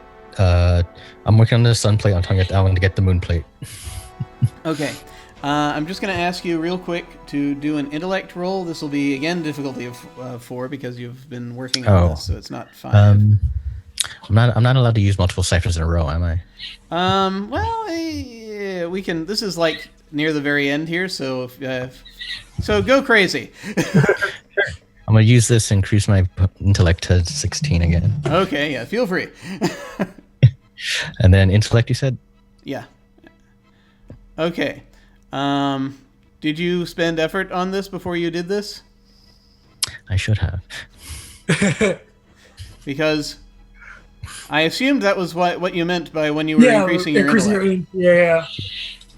I kind of assumed that was your intention when you increased your intellect. Did you do that? Yeah. Am I misunderstanding how intellect works? Does that not have any bearing on the rolls? Oh no, you can spend intellect, and that'll basically. Yeah, exactly. Lower your effort. So we can say that you did that, if you wish. And so you got which plate? I'm working on the sun. Okay. So you get over and you figure out pretty quickly what you need to do. There's actually a panel in the back of the throne, of one little throne. These are thrones, actually, sitting in these shrines, you now realize. Because it looks like these were god emperors, so these were members of their population. So yes, you reach in, you grab, you open the panel, and you pull out. There's this big gold disc sitting in there that you manage to pop out. And then when you sort of call over to your homunculus, they figure that out on the other side as well. And comes out just sort of big carrying this thing. I don't know how tall your homunculus is, but I imagine it's like that. 3 feet tall. So you folks are managing outside. You manage to shoot at these guys and drive them back, so that there are like a couple of them are killed at this point, and then it's like just Salazar, and then the other one runs down after him as you seem to have chased them from the temple. And you have popped out the plates, you've got them, and the Keeper essentially will tell you the story, since now you have a little time. We'll tell you all the story, a little bit of what happened here before, but it needs you to get the plates away from here as quickly as possible, so it's going to just tell you briefly that this place was, you did used to originally be inhabited solely by lizard folk, 2 of whom were god emperors. Iltani, goddess of the day, Sudul, god of the night. They became tyrants and eventually found a way to live forever by dint of these two thrones.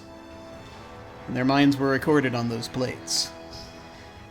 Those who are elected as God Emperor afterward, later on, there were a few wars, and then other civilizations began joining them, humans and elves at that time, gray elves.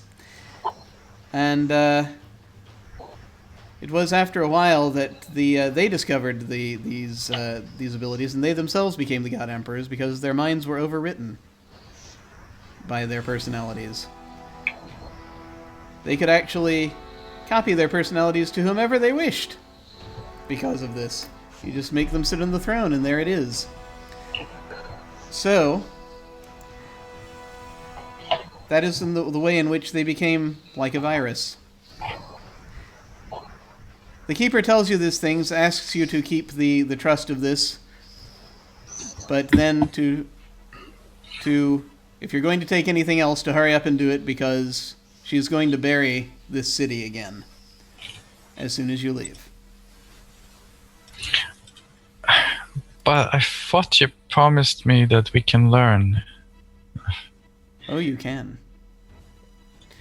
And you see a panel down next to the statue opens,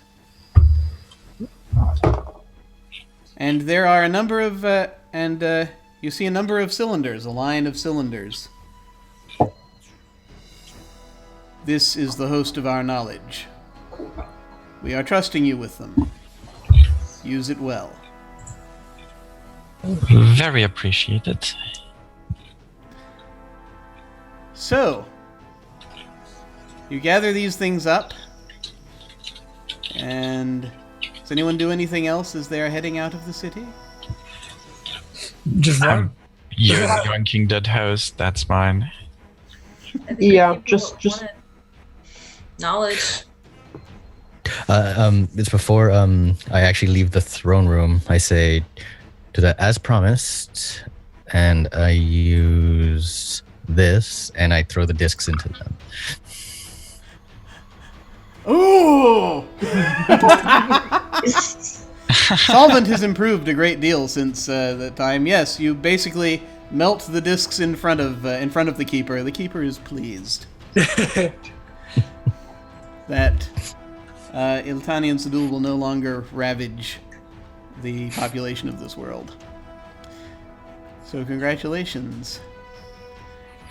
You make your way out of the city as everything is shaking and vibrating as the process is started.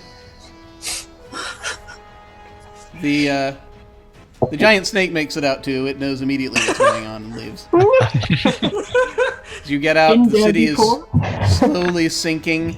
As you come out and you get up to the top of a sand dune, you see the city slowly sinking into the ground. And then you hear a little sort of click, click, click, click, click, click, click, as a clockwork wagon pulls up to you. And Giuseppe's looking around down at the city, horrified. And he looks up and says, "What the hell happened?" And I think we're going to end it there.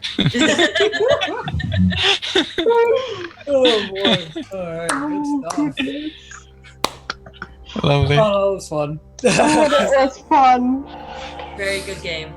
Thank you so much, folks, for playing. That was great. Thank you for having us. We were okay with all the scholars and one scoundrel. Oh no, that was beautiful. That was Dirty quite goblin. perfect. Party full of bookworms. Works out. And a goblin. Dirty goblin. Awesome. But yeah, thank you so much for having us. It was a lot Thank of you fun. so much for playing. Hey, we got out of there. No one got killed. And I got to steal something. Well, Absolutely. none of us got killed. No, not dying. Not dying is always good. Well, folks, we're going to go around and if you got any last thoughts about the game and for you to say what you thought of the game and where folks can find you. I'm going to go ahead and do, if there are any links that I missed that you want to make sure come out, I'm going to be posting them in chat, but you can also post anything as well if you so desire. And we're going to go opposite of where we started, so we're going to start with Al. Oh shit! Oh, I mean, excuse me. Sorry.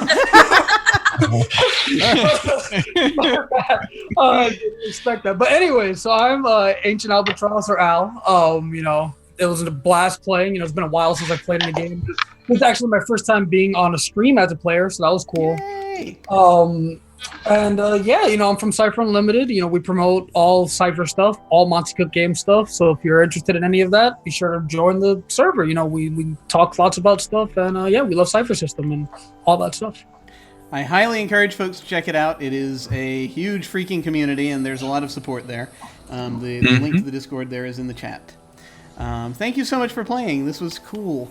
I'm glad someone played the Goblin. I don't think I've had anyone play the Goblin before. I was very excited. When you first said there were goblins in the world, I was like, I'm gonna play Goblin. literally when you had the description, I was like, I have to. Excellent. And now let us move on to Alexis. So I guess this was like an Indiana Jones movie, but with eldritch gods. That But no god can resist acid, I guess. That's too bad for them. Yeah, that's the problem with some of these sometimes. Yeah, no, I enjoyed it. It's been a while since I played in a bit of a different setting. So I'm Alexis.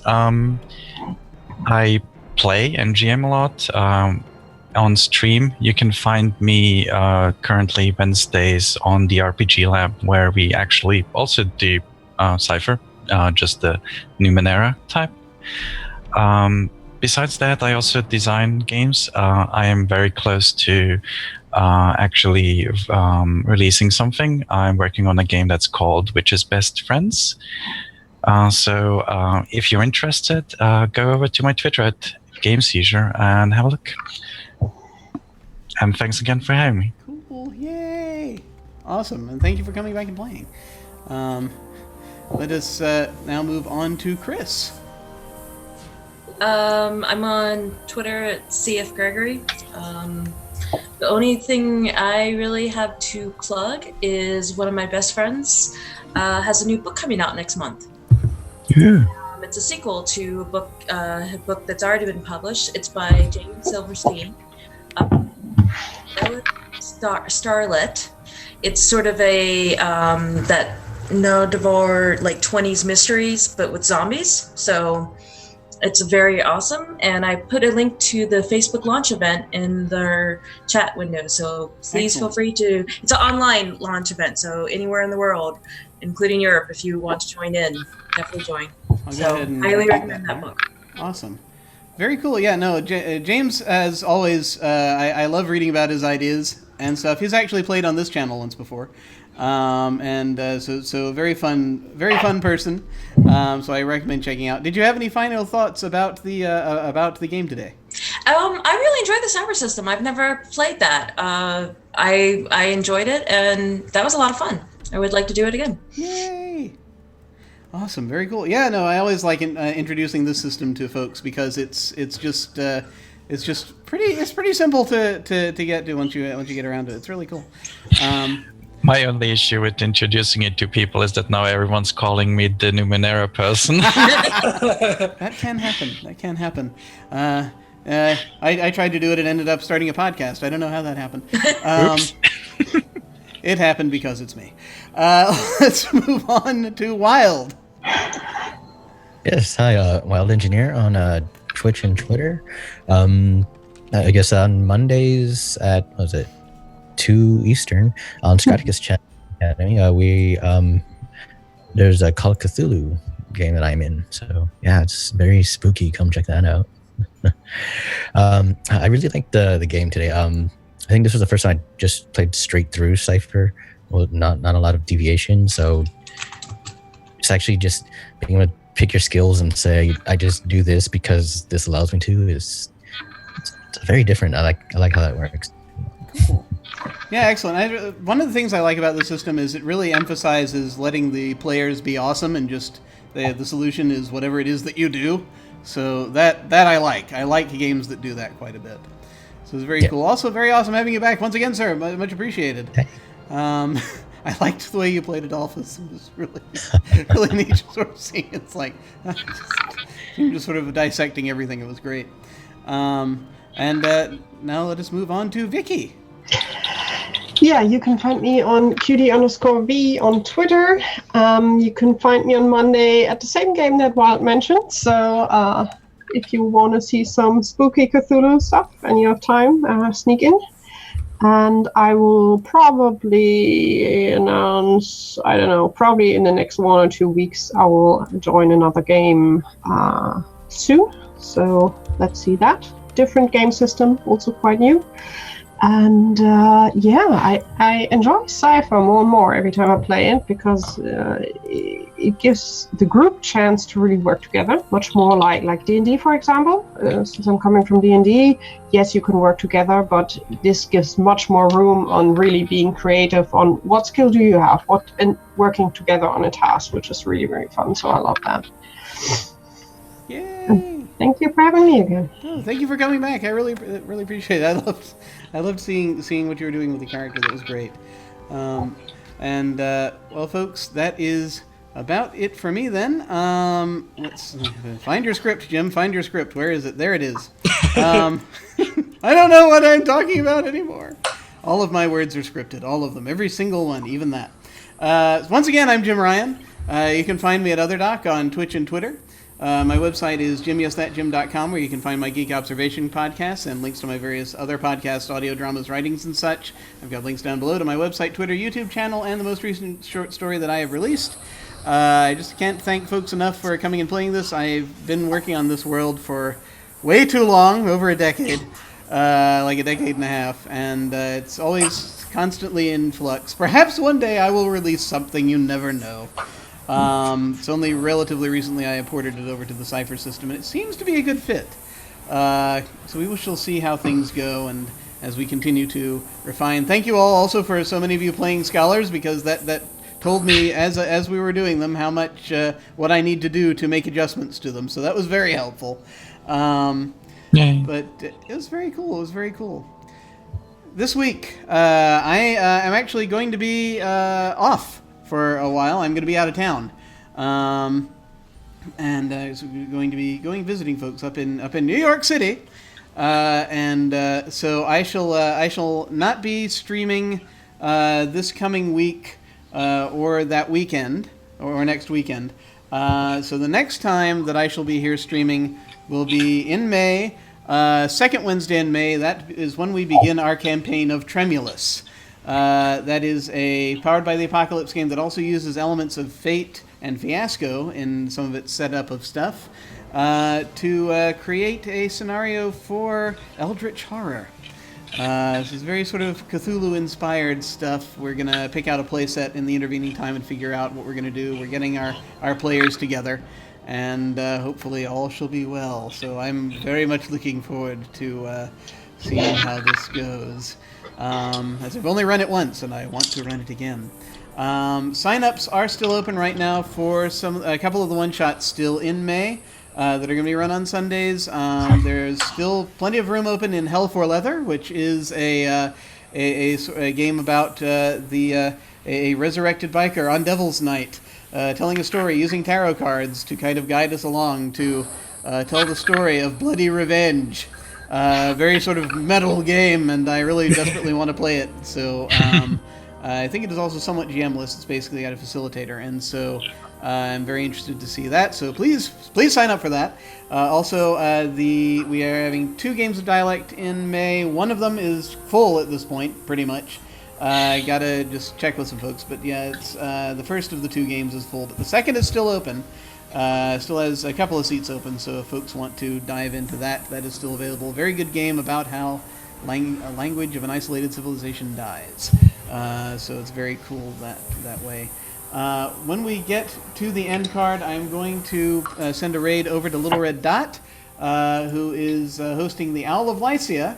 If you're interested in Cypher System, you should really check that game out, because they do some fantastic stuff with it. Marcy is a great GM and does all manner of crazy things with it, and it's really cool to see what she does with that world and her various iterations of it, as they've been all over the place. So if you wish, please stay for that, so we may go and raid them and say hello and inspect all of the glory that they have on tap. In the meantime, thank you so much for watching, folks. Take care, and I will see you all of a sudden.